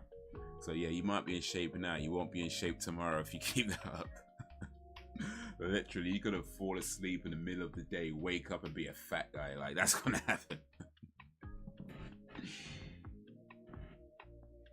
You're gonna wake up like, where's the cat? It's gonna be stuck to your ass. So you just sat on it through the night. You know what I mean? Just stuck in your bum cheeks. Like, that's what's gonna happen. Just walk around with a cat stuck in your ass because like you're just too big now. Like,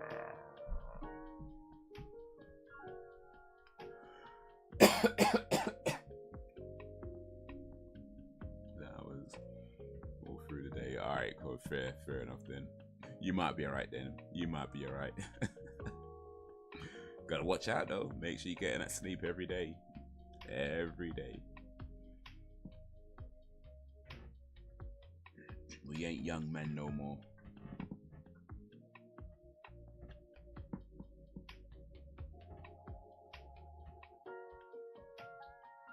That's what just, alright, cool.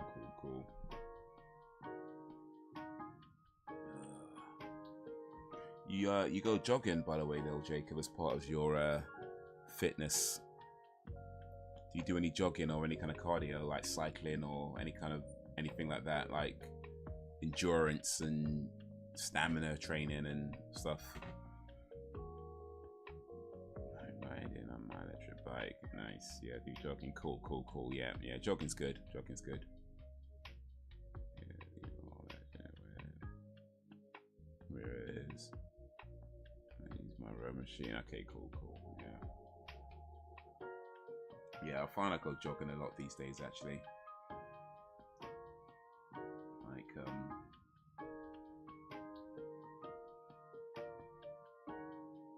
this as well. Free weights. Nice. So it's quite a range of stuff you're doing. That's good. Yeah, but jogging, I mean, I'll say walking is probably one of the most underrated exercises, but jogging is a really good exercise for, it's something that, you know, you can pretty much do anywhere, right? You can pretty much do it anywhere at any time. And especially when it comes to things like weight control, like you can get through a lot of calories in a relatively short amount of time with something like jogging. So yeah, it's a real good exercise to do. It's also a good way of gauging your fitness as well. Like if you have I think you mentioned you got an Apple Watch, so you got like a heart rate monitor, right?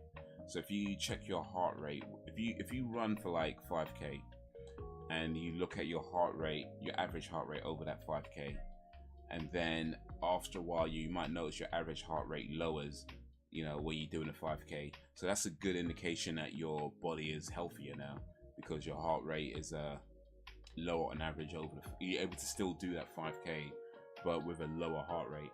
So like, yeah, running is actually a good way of just gauging, especially if you have an Apple Watch or any kind of fitness tracker. It's a good way of gauging just your overall health and your overall conditioning.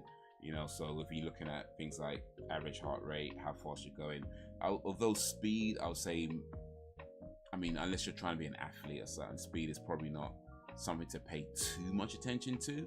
But at the same time, yeah, it's a good indication that you're able to do something that might have taken you 30 minutes before. Now you can do it in 25 minutes or something like that. You know, that's a good indication that you're getting healthier. So yeah, running is a good exercise. And 5K is a good nice run. It's a good nice run. Not too long, not too short, you know. But yeah, guys, that's gonna be it for the minute. Thursday should be the next stream, playing some games on Thursday, 8 PM GMT. If you could join me for that, that'd be awesome. But yeah, for now, I'm slim and trim and I feel fit for my age. Yeah, gotta try and keep it that way. Try and keep it that way. Get your sleep, bro. Get your sleep. But yeah, you've been awesome as always. I appreciate you and all that you do. Thank you for keeping me company. Thank you for keeping it lively. Yeah, stay active for sure. Definitely stay active too. Stay active. eat right, get your sleep, man. Get your sleep. But yeah, peace out, y'all.